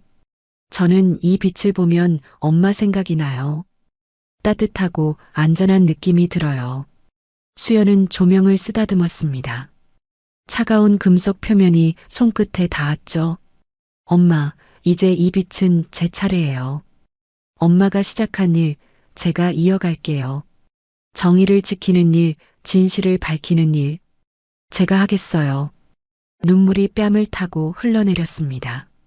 하지만 수연은 웃고 있었죠. 슬픔 속에서도 희망이 보였습니다. 어머니가 남긴 유산을 이어받았다는 자부심이 가슴을 채웠습니다. 수연은 한참을 묘비 앞에 앉아 있었습니다. 스탠드 조명의 노란 불빛이 잔잔히 흔들렸죠. 바람에 불꽃이 살짝 흔들렸지만 꺼지지 않았습니다. 강인한 빛이었습니다. 엄마 사랑해요. 그리고 감사해요. 엄마가 남겨준 용기 덕분에 저는 여기까지 올 수 있었어요. 수연은 천천히 일어섰습니다. 묘비를 마지막으로 쓰다듬고 깊게 절했죠. 그리고 돌아서서 걸어 나왔습니다. 묘역 입구에서 수연은 뒤를 돌아봤습니다. 저 멀리 어머니의 묘비가 보였죠. 스탠드 조명의 노란 불빛이 여전히 켜져 있었습니다. 작지만 확실한 빛이었습니다. 수연은 미소 지었습니다. 그리고 다시 앞을 향해 걸었죠. 새로운 시작이었습니다. 어머니의 뜻을 이어받아 수연도 정의를 위해 살아갈 것이었습니다. 하늘에서 햇빛이 쏟아졌습니다. 따뜻한 빛이 수연을 감쌌죠. 수연은 햇빛을 받으며 걸었습니다. 한 걸음 한 걸음이 확신에 차 있었습니다. 저 멀리 묘비 앞에서 스탠드 조명은 여전히 켜져 있었습니다. 바람이 불어도 시간이 흘러도 그 빛은 꺼지지 않을 것입니다. 진실의 빛은 영원하니까요. 하늘 위 구름 사이로 햇살이 비쳤습니다. 그 빛 속에서 마치 어머니의 목소리가 들리는 것 같았습니다. 진실은 사라지지 않는다. 단지 누군가 다시 빛을 켜주기만을 기다릴 뿐. 수연은 고개를 들어 하늘을 바라봤습니다. 푸른 하늘이 펼쳐져 있었죠. 구름 한 점 없는 맑은 하늘이었습니다. 희망으로 가득한 하늘이었습니다. 수연은 다시 걸었습니다. 미래를 향해, 새로운 내일을 향해. 어머니의 유산을 가슴에 품고 수연은 자신의 길을 걸어갈 것입니다. 진실의 빛을 지키는 사람으로. 달빛 인생사연 은감동 오디오북으로 인생사연과 공감 이야기를 전해드립니다. 구독과 좋아요로 더 많은 인생사연과 공감 이야기를 만나보세요. 지금 듣고 계신 장소를 댓글로 남겨주시면 제가 반갑게 인사드리겠습니다. 오늘도 함께 해주셔서 감사합니다. 사람 살려! 도와주세요! 당장 그 손 놔! 그 아이한테 손대지 마! 광장시장 골목, 폭우가 쏟아지는 밤. 전 부치던 아주머니가 기름 묻은 손으로 뛰쳐나왔습니다. 3명의 남자가 어린아이를 차로 밀어넣고 있었죠. 그녀는 아무 망설임도 없이 덤벼들었습니다. 다친 데 없지? 아이는 떨리는 목소리로 말했어요. 저 미나린이에요. 아빠는 민재욱이에요. 순간 여자의 눈이 흔들렸습니다. 7년 전 청사작전의 배신자가 남긴 이름. 그녀가 지켜준 그 아이가 바로 적의 딸이라면? 광장시장 아주머니의 숨겨진 정체. 그날 이후 세상은 다시 불타기 시작했습니다. 충격적인 그 이야기 함께 해주세요. 구독, 좋아요 부탁드리며 댓글에 지금 계신 곳을 적어주시면 제가 따뜻하게 인사드릴게요. 그럼 오늘의 이야기 속으로 들어가겠습니다. 광장시장 골목 끝, 비가 부슬부슬 내립니다. 기름이 철판 위에서 지글지글 끓어오르고 파전 냄새가 좁은 골목을 가득 메웠습니다. 사람들의 소란스러운 목소리, 흥정하는 소리, 웃음소리가 뒤섞여 저녁 시장의 활기를 만들어냈죠. 서연은 낡은 철판펜을 행주로 닦으며 작게 혼잣말을 했습니다. 불은 꺼졌지만 아직 식지 않았어. 누군가 듣는다면 이상하게 여길 말이었습니다. 하지만 서연에게 그 말은 단순한 중얼거림이 아니었습니다. 7년 전 서연의 삶을 송두리째 바꿔버린 그날의 기억이었죠. 철판 위로 기름 한 방울이 튀었습니다. 작은 불꽃처럼 퍽하고 튀어오르더니 이내 사라졌습니다. 이제 서연은 광장시장 전집 아주머니로 불립니다. 이 시장 상인들은 서연을 그저 조용하고 성실한 전집 주인으로만 알고 있었습니다. 손님들에게 친절하지만 사적인 이야기는 거의 하지 않는 사람. 새벽부터 밤늦게까지 철판 앞을 지키는 사람. 그게 전부였죠. 하지만 7년 전까지 서연은 전혀 다른 삶을 살았습니다. 국가정보원 잠입요원, 코드네임 에코. 서연은 국가가 가장 위험한 임무에 투입하는 최정예 요원 중 한 명이었습니다. 적진 깊숙이 들어가 정보를 캐내고 때로는 제거 임무도 수행했죠. 서연의 손은 전을 붙이는 손이 아니라 총을 쥐는 손이었습니다. 그러다 청사작전이 있었습니다. 북한 고위급 인사의 망명을 돕는 극비 작전이었죠. 하지만 작전은 처음부터 새어나가 있었습니다. 내부에 배신자가 있었던 겁니다. 서연의 동료 3명이 그날 밤 총에 맞아 쓰러졌습니다. 서연도 왼쪽 어깨에 총을 맞았지만 간신히 살아남았죠. 작전 실패 후 서연은 조직에서 버림받았습니다. 공식적으로는 작전 중 사망 처리되었습니다. 국가는 서연을 지우고 서연 역시 모든 걸 지웠습니다. 신분, 이름, 과거. 서연은 광장시장 한 구석에 작은 전집을 차렸고 그렇게 7년이 흘렀습니다. 전을 부치며 사는 지금이 오히려 평화로웠습니다.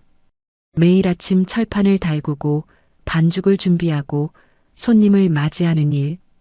단순하고 반복적인 일상이었지만 서연에게는 그게 치유였습니다. 누구를 감시할 필요도, 누군가를 의심할 필요도 없었죠. 그저 전을 잘 부치고 손님이 맛있게 먹으면 그걸로 충분했습니다. 아주머니, 파전 하나요. 단골 손님의 목소리에 서연은 고개를 들었습니다. 네, 금방 부쳐드릴게요. 서연은 능숙하게 반죽을 철판에 올렸습니다. 지글지글 소리가 나며 파전이 익어갔죠. 기름 냄새가 코를 찔렀습니다. 서연은 뒤집개로 파전을 뒤집으며 생각했습니다. 이 평화가 영원했으면 좋겠다고. 더 이상 아무것도 바라지 않는다고. 밤 10시가 넘어가자 손님들이 하나둘 줄어들었습니다. 서연은 철판을 닫고 정리를 시작했습니다. 비는 여전히 내리고 있었죠. 빗소리가 천막을 두드리는 소리가 고요한 밤을 채웠습니다. 그때였습니다. 살려주세요. 멀리서 아이의 비명이 들려왔습니다. 골목 끝 어둠 속에서 울려오는 절박한 목소리였죠. 서연의 손이 멈췄습니다. 철판 위 기름이 퍽하고 또 한 번 튀었습니다. 7년 동안 잠들어 있던 무언가가 깨어났습니다. 서연의 심장이 빠르게 뛰기 시작했습니다. 훈련받은 본능이 되살아났죠. 서연은 행주를 내려놓고 골목 쪽을 바라봤습니다. 살려주세요. 제발. 비명이 더 가까워졌습니다. 서연은 잠시 망설였습니다. 개입하지 말아야 한다는 걸 알고 있었죠. 7년 동안 쌓아온 평화를 무너뜨리지 말아야 한다는 것도. 하지만 서연의 몸은 이미 움직이고 있었습니다. 서연은 앞치마를 벗어 던지고 골목으로 뛰어들었습니다. 빗속을 가르며 소리가 나는 쪽으로 달렸죠. 어둠 속에서 검은 차 한 대가 보였습니다. 3명의 남자가 어린 소녀를 차 안으로 밀어 넣으려 하고 있었습니다. 서연의 목소리가 골목에 울렸습니다. 남자들이 돌아봤죠. 한 명이 비웃듯 말했습니다. 아줌마 상관 말고 가던 길이나 가세요. 서연은 대답하지 않았습니다. 대신 빠르게 접근했죠. 7년간 봉인했던 기술이 자동으로 나왔습니다. 첫 번째 남자의 팔을 비틀어 제압하고 두 번째 남자의 무릎을 차 넘어뜨렸습니다. 세 번째 남자가 칼을 꺼냈지만 서연은 이미 그 손목을 잡고 있었죠. 순식간에 3명이 모두 바닥에 쓰러졌습니다. 서연은 숨을 고르며 소녀에게 다가갔습니다. 아이는 겁에 질려 떨고 있었죠. 서연은 최대한 부드러운 목소리로 말했습니다. 괜찮아, 다 끝났어. 서연은 아이의 손을 잡았습니다. 작고 차가운 손이었습니다. 이름이 뭐니? 미나린이에요. 그 순간 서연의 머릿속이 하얗게 변했습니다. 미나린. 서연은 그 이름을 뉴스에서 들었던 기억이 났습니다. 며칠 전부터 언론이 떠들썩하게 보도했던 사건이었죠. 백룡의 회장 민재욱의 외동딸 납치 사건. 경찰이 수사에 나섰지만 아직 아이를 찾지 못했다는 내용이었습니다. 서연의 온몸이 얼어붙었습니다. 백룡의 서울 동부권을 장악하고 있는 최대 조직폭력배 집단이었습니다. 표면적으로는 합법적인 사업을 운영하지만 뒤로는 온갖 불법 활동에 손을 대고 있었죠. 국정원 시절 서연도 그들에 대한 정보를 다룬 적이 있었습니다. 위험하고 잔인하고 절대 건드려서는 안 될 집단이었습니다. 그런 조직의 보스 딸을 방금 구했다는 사실이 서연을 압도했습니다. 아저씨들이 저를 데려가려고. 할인이 떨리는 목소리로 말했습니다. 아이의 눈에는 눈물이 가득했죠. 서연은 깊게 숨을 들이쉬었습니다. 일단 아이를 안전한 곳으로 데려가야 했습니다.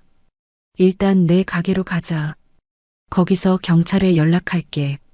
서연은 할인의 손을 잡고 전집으로 돌아왔습니다.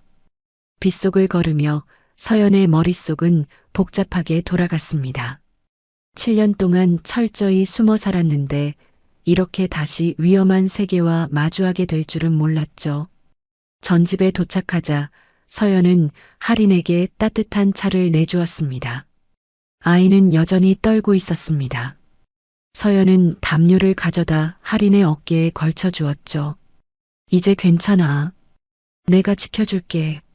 할인이 고개를 끄덕였습니다. 아이의 눈빛에서 서연은 익숙한 무언가를 봤습니다. 두려움 속에서도 살아남으려는 의지. 서연도 한때 그런 눈빛을 가지고 있었죠. 서연은 휴대전화를 꺼내 경찰에 신고하려 했습니다. 하지만 손가락이 번호판 위에서 멈췄습니다. 경찰에 신고하면 서연의 신원이 확인될 수밖에 없었습니다. 조사 과정에서 서연의 과거가 드러날 위험이 있었죠. 그렇다고 아이를 그냥 내버려 둘 수도 없었습니다. 서연이 고민하고 있을 때 전집 밖에서 차 소리가 들렸습니다. 엔진음이 보통 차량과 달랐죠. 묵직하고 고급스러운 소리였습니다. 서연은 창문 너머로 밖을 봤습니다. 검은색 벤츠 한 대가 전집 앞에 멈춰 섰습니다. 고급 차량이었습니다. 광장시장 골목 같은 곳에는 어울리지 않는 차였죠. 차 문이 열리고 정장을 입은 남자 2명이 내렸습니다. 그들의 움직임에서 서연은 전문성을 느꼈습니다. 보디가드였죠. 그리고 뒷좌석에서 한 남자가 천천히 내렸습니다. 50대 중반으로 보이는 남자였습니다. 회색 정장을 말끔하게 차려입었고 얼굴에는 세월의 흔적이 깊게 새겨져 있었죠. 하지만 그 눈빛만큼은 날카로웠습니다. 권력자의 눈빛이었습니다. 민재욱. 서연은 직감적으로 알았습니다. 백룡의 회장이 직접 찾아온 겁니다. 민재욱은 보디가드들을 대동하고 전집 안으로 들어왔습니다. 할인이 아버지를 보자 벌떡 일어났습니다. 아빠, 할인아. 민재욱의 목소리가 떨렸습니다. 아이를 끌어안는 그의 손이 부들부들 떨리고 있었죠. 권력자의 얼굴이 아니라 딸을 잃을 뻔한 아버지의 얼굴이었습니다. 잠시 후 민재욱은 천천히 서연을 바라봤습니다. 내 딸을 구했다고 들었소? 낮지만 무게감 있는 목소리였습니다. 서연은 담담하게 대답했습니다. 그냥 지나가다 본 겁니다. 그냥이라니. 민재욱이 한 걸음 다가왔습니다. 3명의 전문 납치범을 단숨에 제압한 게 그냥이란 말이오? 할인이한테 들었소? 당신 보통 사람이 아니군. 서연은 침묵했습니다. 최대한 평범한 시장 상인처럼 보이려 했지만 이미 들킨 뒤였죠. 보답을 하고 싶소? 민재욱이 말했습니다. 돈이든 원하는 게 있다면 무엇이든 들어주겠소. 서연은 철판 앞으로 돌아가 행주를 집어들었습니다. 철판을 닦으며 담담히 말했습니다. 이 시장엔 돈보다 평화가 귀해요. 다시 오지 마세요. 민재욱의 눈빛이 흔들렸습니다. 아무도 자신에게 이런 식으로 말한 적이 없었죠. 민재욱은 서연을 한참 바라봤습니다. 묘한 느낌이 들었습니다. 당신, 어디서 본 적 있소? 서연은 고개를 돌렸습니다. 대답하지 않았죠. 민재욱은 더 물어보려 했지만 서연의 단호한 눈빛을 보고 멈췄습니다. 알았소. 하지만 은혜는 잊지 않겠소. 민재욱은 할인의 손을 잡고 전집을 나갔습니다. 차 문이 닫히고 벤츠가 골목을 빠져나갔습니다. 서연은 그제야 긴장을 풀었습니다. 다리에 힘이 빠져 의자에 주저앉았죠. 손이 떨렸습니다. 7년 동안 쌓아온 평화로운 일상이 한순간에 흔들리는 느낌이었습니다. 이제 서연은 알고 있었습니다. 자신이 가장 피하고 싶던 세계로 다시 발을 들였다는 것을, 그리고 이게 끝이 아니라는 것을. 빗소리만이 고요한 밤을 채웠습니다. 서연은 창밖을 바라보며 작게 중얼거렸습니다. 다시 시작인가? 철판 위로 빗방울이 떨어져 지글하고 증발했습니다. 그날 밤 이후 서연의 일상은 표면적으로는 변한 게 없었습니다. 여전히 새벽 5시에 일어나 철판을 달구고 반죽을 준비했습니다. 손님들을 맞이하고 전을 부치고 정리하고 똑같은 하루가 반복됐죠. 하지만 서연의 내면은 달랐습니다. 긴장이 풀리지 않았습니다. 골목을 지나는 낯선 사람들, 천천히 지나가는 차량들, 평소와 다른 시선들, 모든 게 신경 쓰였죠. 7년간 잠들어 있던 감각이 깨어나 있었습니다. 그리고 사흘째 되는 날, 서연의 예감은 현실이 됐습니다. 저녁 장사가 한창일 때였습니다. 검은색 정장을 입은 남자 하나가 전집 앞에 섰습니다. 민재욱의 보디가드 중 한 명이었죠. 남자는 조용히 봉투 하나를 테이블 위에 놓았습니다. 회장님께서 전하십니다. 그게 전부였습니다.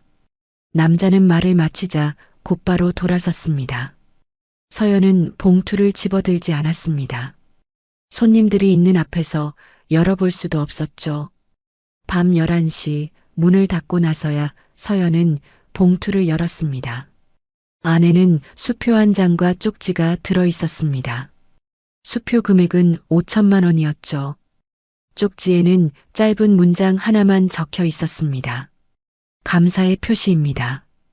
필요한 게 있으면 연락하십시오. 명함도 함께 들어 있었습니다. 서연은 쪽지를 구겨 쓰레기통에 던졌습니다. 수표도 찢어버리려 했지만 손이 멈췄습니다. 민재욱이 단순히 감사를 표하는 게 아니라는 걸 알았기 때문입니다. 이건 연결고리를 만드는 행위였죠. 한편 서울 강북의 한 고급 오피스텔. 민재욱은 창밖을 바라보며 서 있었습니다. 손에는 서류 한 뭉치가 들려 있었죠. 보디가드 팀장 강수혁이 조사해온 자료였습니다. 회장님, 조사 결과입니다. 강수혁이 보고했습니다. 이름은 이서연.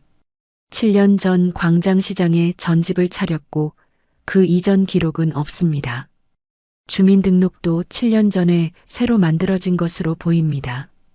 그 전엔 아무것도 없습니다.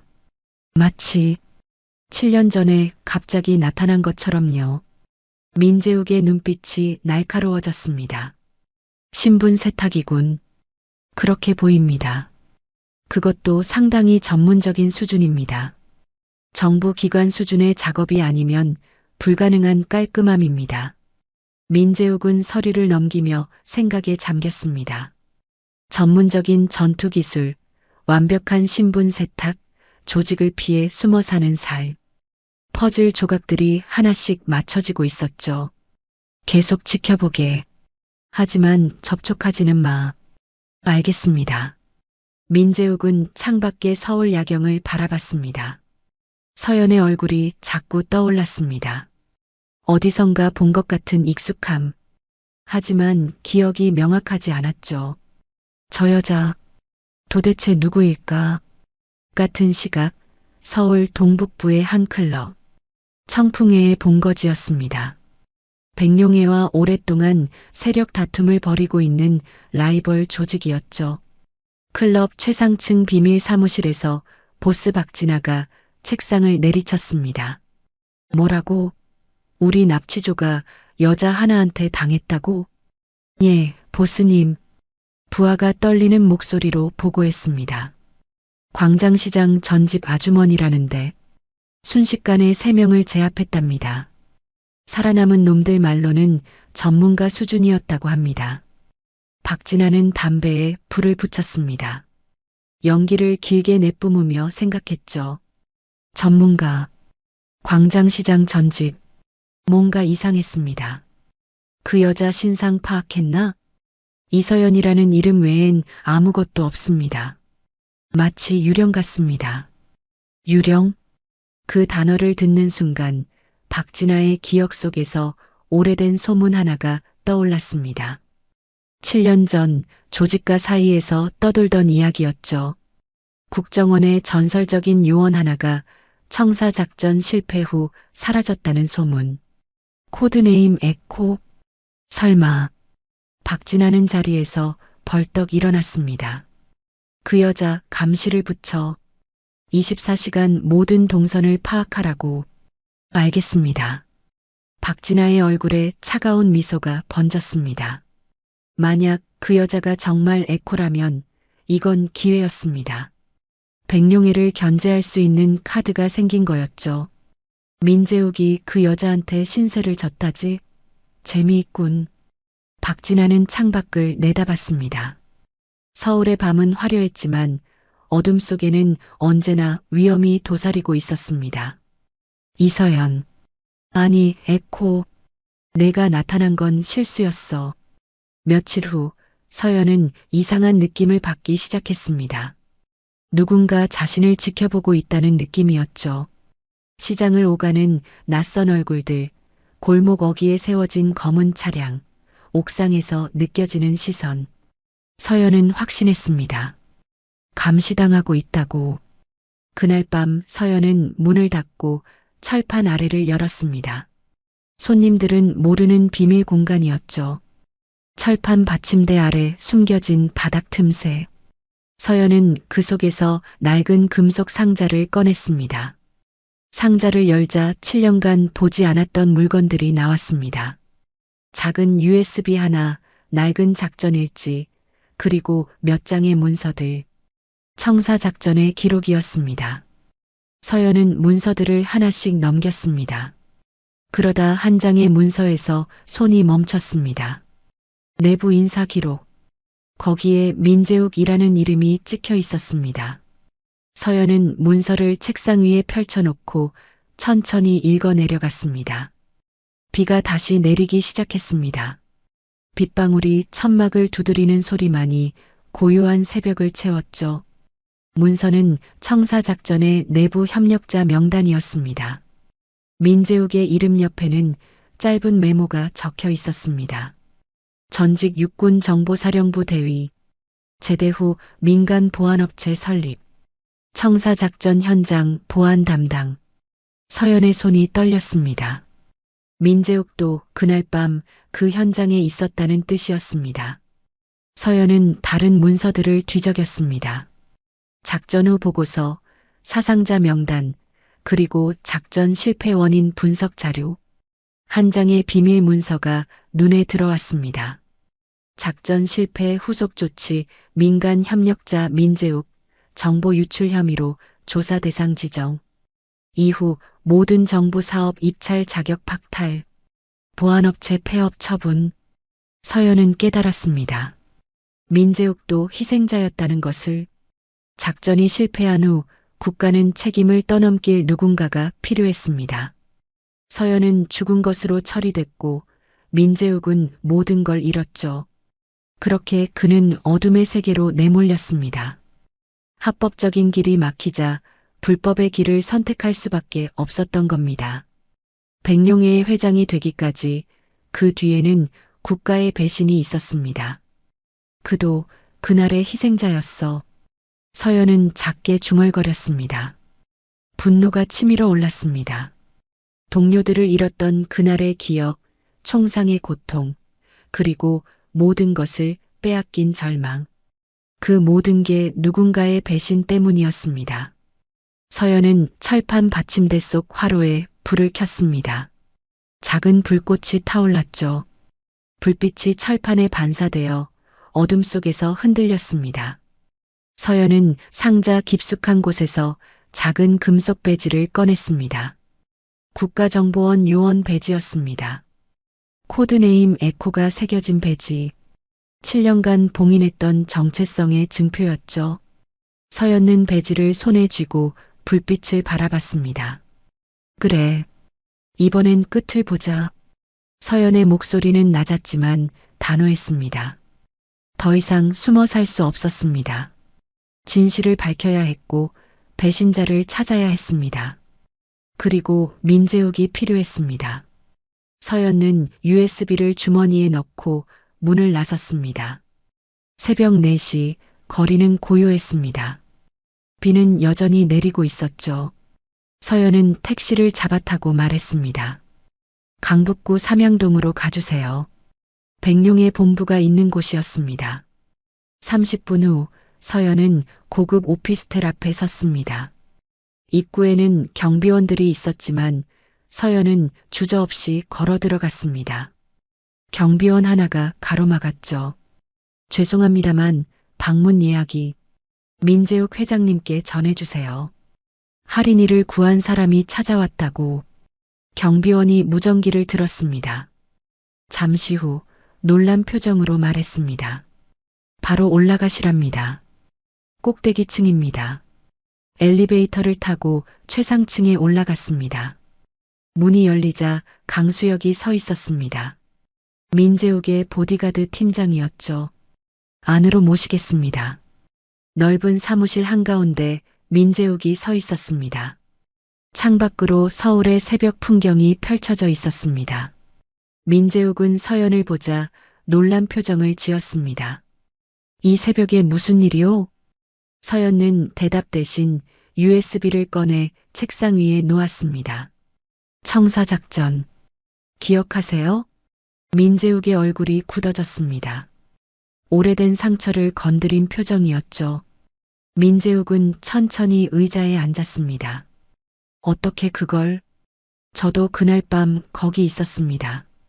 서연의 말에 민재욱이 고개를 번쩍 들었습니다. 설마 당신이 에코? 7년 전 작전 실패 후 죽은 것으로 처리된 요원입니다. 당신처럼 국가에 버림받았죠. 침묵이 흘렀습니다. 두 사람은 서로를 바라봤습니다. 같은 상처를 가진 사람끼리만 알 수 있는 무언가가 그 시선 속에 있었습니다. 민재욱이 천천히 고개를 끄덕였습니다. 그날 이후 내 인생은 끝났소. 보안업체는 망했고 가족도 떠났소. 살아남기 위해 어둠 속으로 들어갔죠. 저도 마찬가지였습니다. 동료 셋이 죽었고 전 유령이 됐죠. 서연은 한 걸음 다가갔습니다. 하지만 이제 끝낼 수 있습니다. 당신과 저, 우린 진실을 알고 있어요. 누가 우릴 배신했는지, 누가 동료들을 죽였는지. 계속하시오. 같이 합시다. 이번엔 우리가 심판하죠.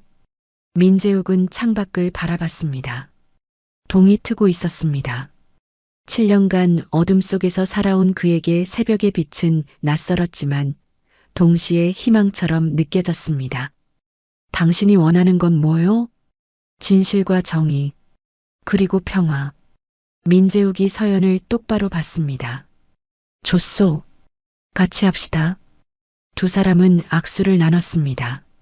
버림받은 요원과 어둠의 보스. 두 희생자가 손을 잡는 순간이었습니다.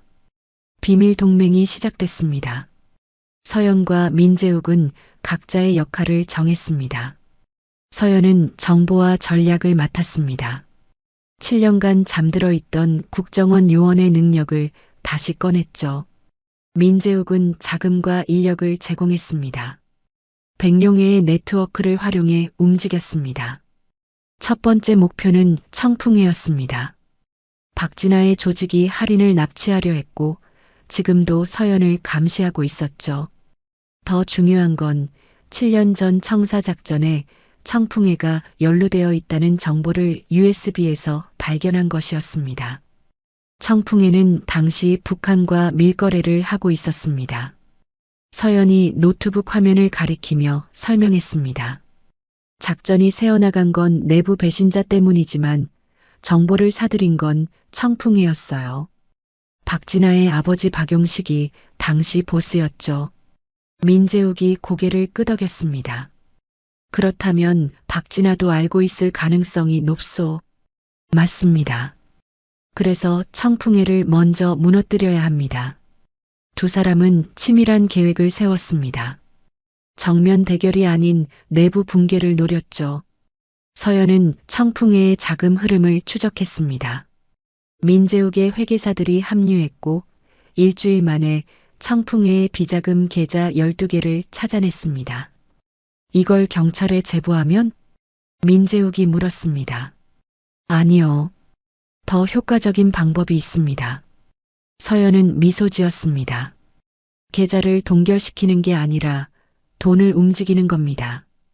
간부들끼리 서로 훔쳤다고 의심하게 만드는 거죠. 민재욱의 눈빛이 빛났습니다. 이간질이군. 정확합니다. 한 달 동안 두 사람은 체계적으로 움직였습니다. 청풍회의 자금 계좌에서 소액씩 돈이 사라졌습니다. 흔적은 내부 간부들을 가리키도록 조작됐죠. 동시에 익명의 제보가 각 간부들에게 전달됐습니다. 부회장 최동식이 당신 몫을 빼돌리고 있습니다. 행동대장 김태준이 보스 몰래 빼먹고 있습니다. 의심은 증폭됐고 청풍회 내부에 균열이 생기기 시작했습니다. 간부 회의는 싸움판이 됐고 서로를 감시하기 시작했습니다. 조직의 결속력이 무너져 내렸죠. 하지만 박진아는 바보가 아니었습니다.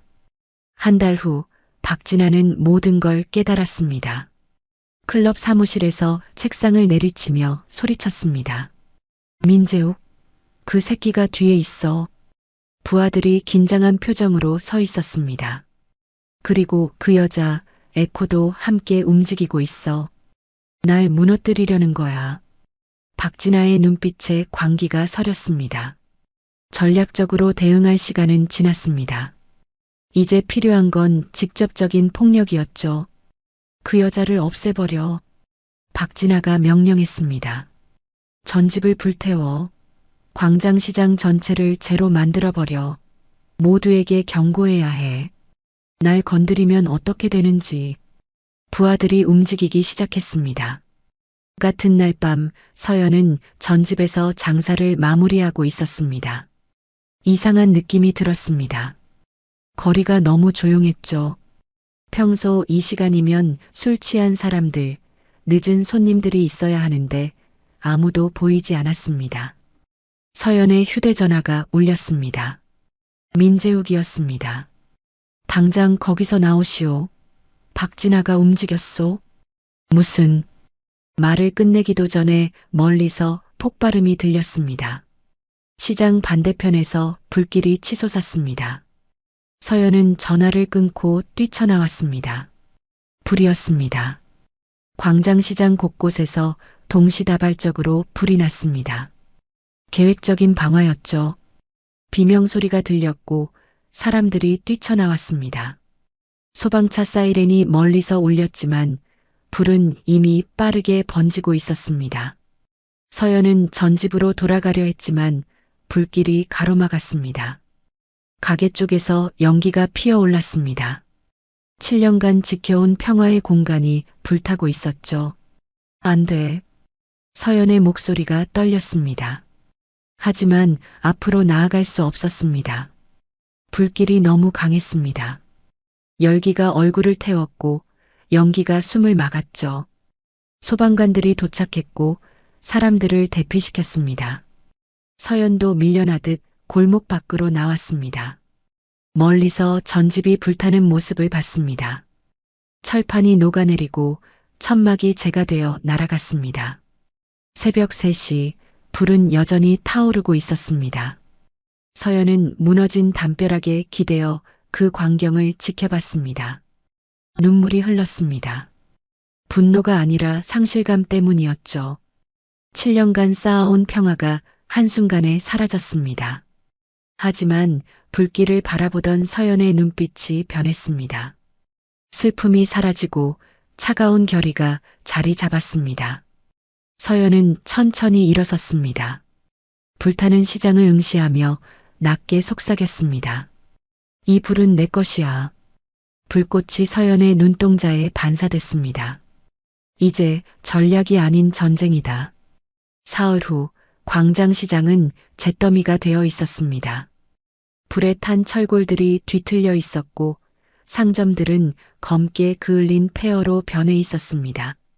소방서 조사 결과 동시다발 방화로 결론 났지만 범인은 잡히지 않았죠. 경찰은 수사한다고 했지만 서연은 기대하지 않았습니다. 서연은 혼자 폐허가 된 전집 자리에 섰습니다. 아무도 없는 새벽이었습니다.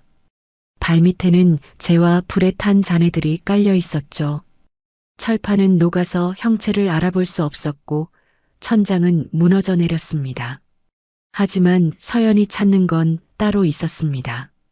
서연은 무너진 철판 받침대를 치웠습니다. 손에 재가 묻었지만 개의치 않았습니다.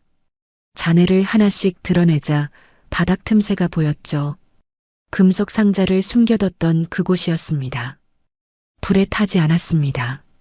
금속 상자는 특수 합금으로 만들어진 것이었습니다. 국정원에서 지급했던 비상용 금고였죠. 서연은 상자를 꺼내 천천히 열었습니다. 내용물은 무사했습니다. USB 작전일지, 문서들 모두 그대로였습니다. 하지만 한 가지가 달랐습니다. USB를 꺼내자 그 밑에 또 다른 USB가 있었습니다. 서연은 눈살을 찌푸렸습니다. 분명 하나만 넣어뒀는데 2개였습니다.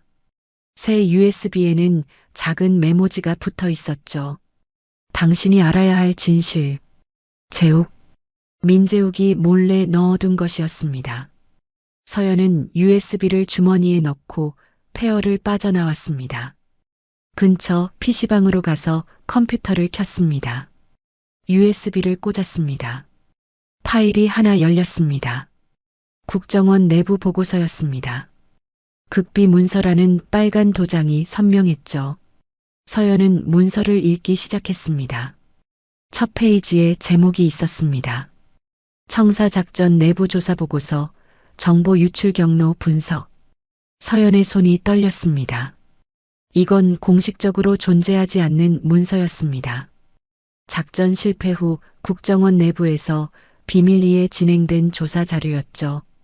다음 페이지를 넘겼습니다. 배신자, 이강민 국장 정보 일국.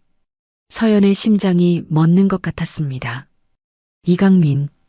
서연은 그 이름을 알고 있었습니다. 당시 정보일국 국장이었고 청사작전을 총괄 지휘했던 사람이었죠. 하지만 더 중요한 건 다른 것이었습니다. 서연은 계속 읽어내려갔습니다. 이강민 국장은 북측 공작원과 내통하며 작전 정보를 사전에 유출, 대가로 비자금 계좌에 5억 원 입금 확인, 또한 민간 협력자 민재욱에게 누명을 씌워 책임 전가 시도. 분노가 치밀었습니다. 모든 게 이강민 때문이었습니다. 동료들이 죽고 민재욱이 파멸했던 것도 모두 이강민의 배신 때문이었죠. 그런데 마지막 페이지에 더 충격적인 내용이 있었습니다. 참고 사항 이강민 국장은 작전 실패 후 국정원 퇴직, 현재 국회의원으로 활동 중, 과거 고아원 후원 활동 이력 있음, 특히 요원 에코 본명 이서연의 후견인으로 등록되어 있었던 사실 확인. 화면이 흐려졌습니다. 서연의 눈에서 눈물이 떨어졌습니다. 손이 떨려서 마우스를 잡을 수 없었습니다. 숨이 막혔죠. 이강민. 고아원 서류에서 봤던 후견인 이름. 서연을 키워준 사람. 국정원에 추천해준 사람. 서연은 항상 그를 은인이라고 생각했습니다. 하지만 그는 배신자였습니다. 서연을 버린 사람이었습니다. 동료들을 죽게 한 사람이었습니다. 서연은 PC방을 나와 휴대전화로 민재욱에게 전화했습니다. 본 것 같군요. 민재욱의 목소리가 들렸습니다. 만납시다. 지금 당장. 1시간 후 두 사람은 한강변 공원에서 만났습니다. 사람이 없는 새벽이었습니다. 강물이 조용히 흐르고 있었죠. 민재욱이 먼저 말을 꺼냈습니다.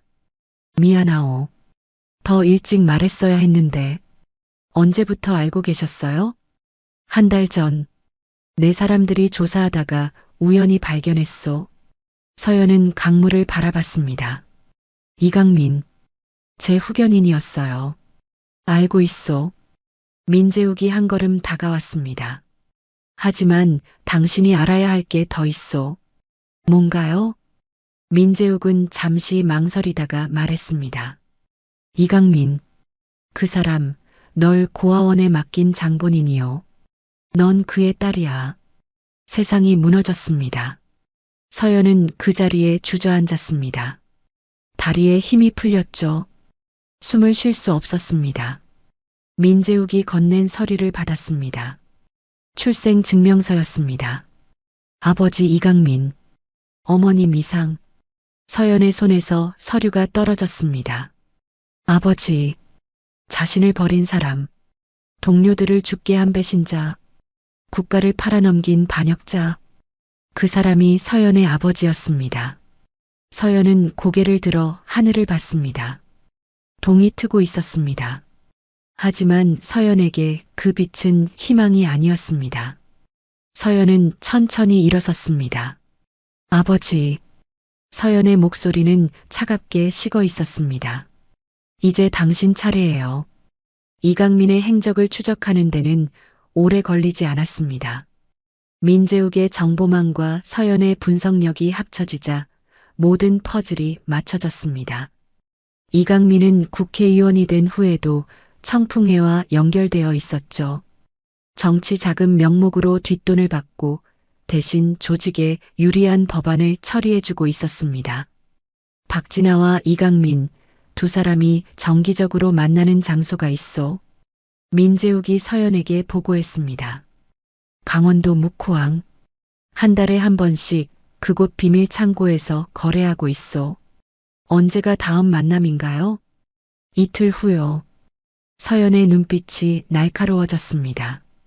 거기서 끝냅시다. 모든 걸. 이틀 후 밤 묵호항. 바다에서 불어오는 찬바람이 얼굴을 때렸습니다. 파도 소리가 어둠 속에서 울렸죠. 항구는 고요했습니다. 낡은 창고들이 어둠 속에 서 있었고 가로등만이 희미하게 빛났습니다. 서연과 민재욱은 창고 근처 컨테이너 뒤에 숨어 있었습니다. 민재욱의 부하 5명도 주변에 배치되어 있었죠. 멀리서 차량 2대가 다가오는 소리가 들렸습니다. 첫 번째 차에서 박진아가 내렸습니다. 부하 4명을 대동하고 있었죠. 두 번째 차에서는 이강민이 내렸습니다. 정장을 단정하게 차려입은 모습이었습니다. 서연은 이강민을 보는 순간 온몸이 굳었습니다. 7년 만에 보는 얼굴이었습니다. 나이가 들어 주름이 더 깊어졌지만 여전히 위험 있는 모습이었죠. 서연을 고아원에서 데려와 키워준 사람, 국정원에 추천해준 사람, 은인이라고 생각했던 사람. 하지만 이제는 알고 있었습니다. 모든 게 거짓이었다는 것을. 박 회장, 요즘 바쁜 것 같던데. 이강민의 목소리가 들렸습니다. 광장시장 불건은 좀 과했어. 언론이 떠들썩하잖아. 별 수 없었어요, 국장님. 박진아가 대답했습니다. 민재욱과 그 여자 에코가 우리를 무너뜨리려 했으니까요. 에코? 이강민이 중얼거렸습니다. 내가 죽였어야 할 걸. 7년 전에 확실히 처리했어야 했어. 서연의 손이 떨렸습니다. 분노가 치밀어 올랐지만 참았습니다. 아직 때가 아니었죠. 이제 어떻게 할 겁니까? 박진아가 물었습니다. 민재욱도 제거해야 합니다. 백룡에까지 손을 써야 할 것 같은데요. 서두르지 마. 천천히 확실하게 처리하는 거야. 이강민이 담배에 불을 붙였습니다. 내가 국정원에 있던 인맥을 동원하지. 민재욱의 과거 기록을 파내서 경찰에 넘기면 돼. 합법적으로 제거하는 거야. 바로 그때였습니다. 서연이 어둠 속에서 걸어 나왔습니다. 손에는 감성 랜턴이 들려 있었습니다. 랜턴을 켜자 불빛이 어둠을 밝혔죠. 흔들리는 불빛이 바다 위로 반사됐습니다. 오랜만입니다, 국장님. 서연의 목소리가 밤 공기를 갈랐습니다. 박진아와 이강민이 동시에 돌아봤습니다. 부하들이 총을 꺼냈지만 민재욱의 사람들도 사방에서 나타나 총을 겨눴죠. 순식간에 대치 상황이 됐습니다. 이강민의 얼굴이 창백해졌습니다. 서연, 네, 살아있습니다. 서연이 한 걸음씩 다가갔습니다. 7년 전 당신이 죽이려 했던 딸이 살아서 돌아왔어요. 딸아. 이강민의 목소리가 떨렸습니다. 그만해라. 넌 모르는 거야. 내가 얼마나 모른다고요? 서연이 웃었습니다. 차가운 웃음이었습니다. 다 알아요. 당신이 북측에 정보를 팔았다는 것, 동료 셋을 죽게 만들었다는 것, 민재욱 씨에게 누명을 씌웠다는 것, 그리고 서연의 목소리가 낮아졌습니다. 저를 버렸다는 것도 넌 이해 못해. 이강민이 소리쳤습니다. 난 살기 위해 어쩔 수 없었어. 조직이 날 버리려 했어. 그래서 동료들을 팔아넘겼나요? 딸까지 버렸나요? 민재욱이 앞으로 나섰습니다. 이강민 국장, 당신은 7년 전 나도 버렸소. 내 인생을 망쳤지. 민재욱, 이 여자는 이제 내 사람이다. 민재욱이 총을 꺼내 이강민을 겨눴습니다. 그날 당신은 나도 버렸지. 이제 대가를 치를 시간이요. 박진아가 소리쳤습니다. 다 죽여버려. 총성이 울렸습니다. 밤하늘에 총소리가 메아리 쳤습니다. 서연은 재빠르게 엎드려 박진아의 부하 하나를 제압했습니다. 민재욱의 사람들과 청풍의 조직원들이 총격전을 벌였죠. 혼란 속에서 서연은 이강민을 향해 달렸습니다. 이강민도 총을 꺼냈지만 서연이 더 빨랐습니다. 총을 튕겨내고 이강민을 바닥에 넘어뜨렸죠. 딸을 버린 자격이 있어요? 서연의 목소리가 떨렸습니다. 아버지라고 부를 자격이 당신 입에서 나올 수 있나요? 이강민이 서연을 올려다봤습니다. 눈에 눈물이 맺혔습니다. 미안하다. 서연아. 그때 또 한 발의 총성이 울렸습니다. 이강민의 몸이 흔들렸습니다. 가슴에서 피가 흘렀죠. 민재욱이 총을 쏜 것이었습니다. 민재욱. 서연이 소리쳤지만 이미 늦었습니다. 이강민은 천천히 쓰러졌습니다. 파도 소리만이 고요한 밤을 채웠죠. 묵호항의 총성이 멎은 후 경찰이 도착했습니다. 박진아는 체포됐습니다. 살인 교사, 방화, 조직폭력 등 수십 가지 혐의가 그를 기다리고 있었죠. 청풍회의 간부들도 줄줄이 붙잡혔습니다. 조직은 하루아침에 무너졌습니다. 이강민은 현장에서 숨을 거뒀습니다. 서연은 쓰러진 이강민을 내려다봤습니다. 복잡한 감정이 밀려왔습니다. 증오와 슬픔, 분노와 허무함이 뒤섞였죠. 아버지였지만 배신자였던 사람, 은인이었지만 적이었던 사람. 가시죠. 민재욱이 서연의 어깨에 손을 올렸습니다. 이제 끝났소. 서연은 고개를 끄덕였습니다. 두 사람은 조용히 현장을 떠났습니다. 파도 소리만이 그들을 배웅했죠. 며칠 후 신문 일면에는 충격적인 기사들이 실렸습니다. 전 국정원 국장 출신 이강민 의원, 조직폭력배와 결탁 의혹 속 사망, 청풍의 박진아 회장 구속, 광장시장 방화 혐의 포함, 백룡의 민재욱 회장, 정격 은퇴 선언. 언론은 며칠간 떠들썩했습니다.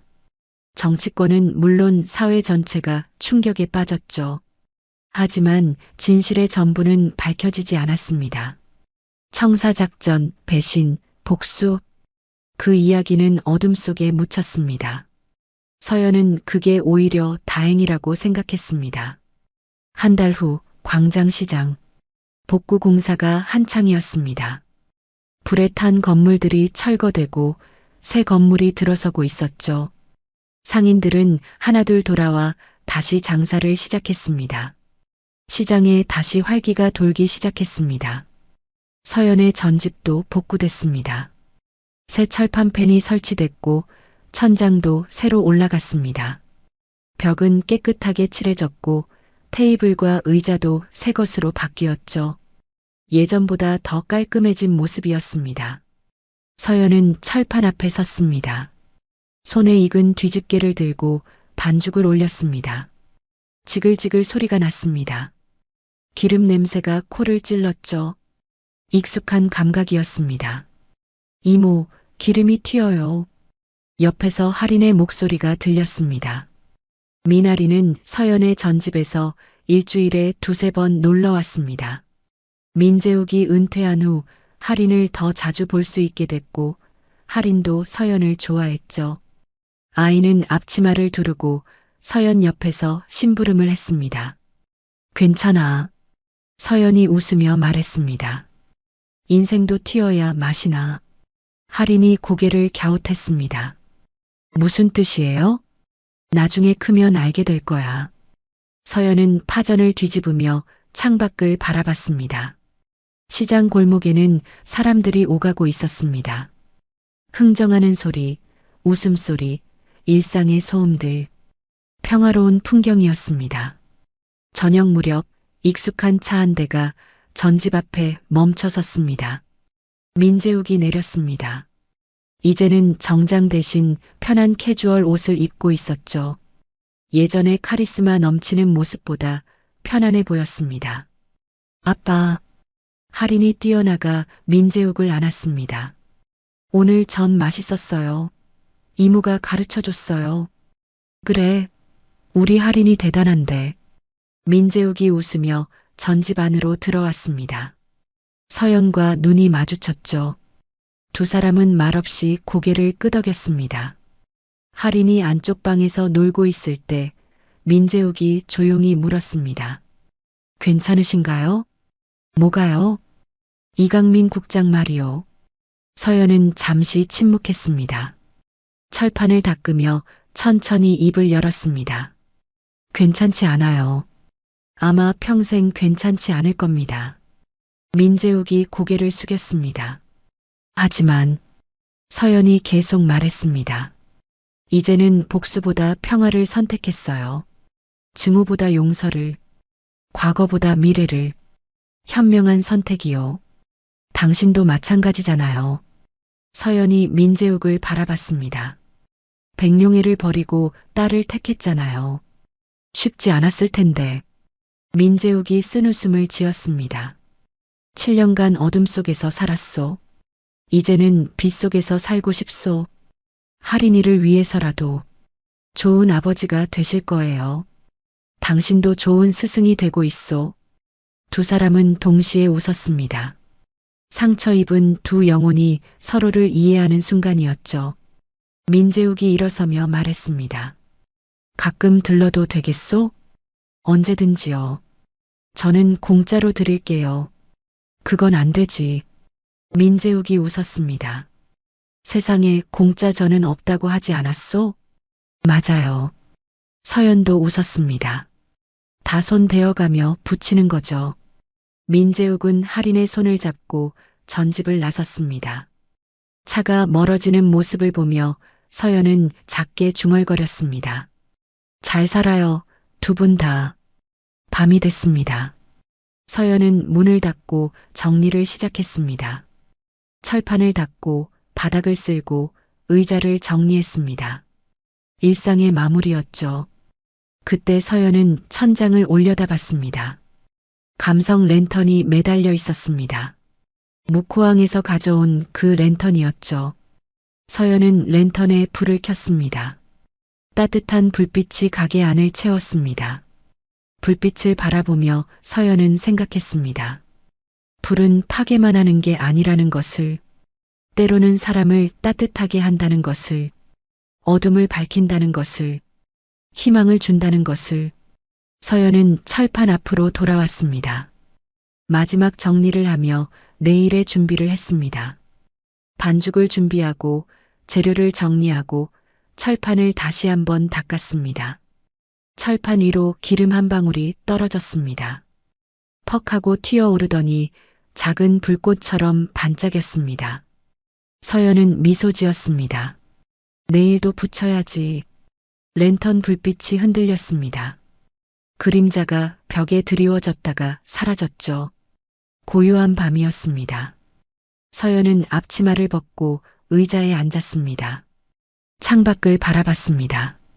광장시장의 야경이 펼쳐져 있었습니다. 복구된 건물들, 켜진 가로등, 밤하늘의 별들, 평화로운 풍경이었습니다. 서연의 새 인생이었습니다. 불빛 아래의 평화였습니다. 달빛 인생사연 은감동 오디오북으로 인생사연과 공감 이야기를 전해드립니다. 구독과 좋아요로 더 많은 인생사연과 공감 이야기를 만나보세요. 지금 듣고 계신 장소를 댓글로 남겨주시면 제가 반갑게 인사드리겠습니다. 오늘도 함께 해주셔서 감사합니다.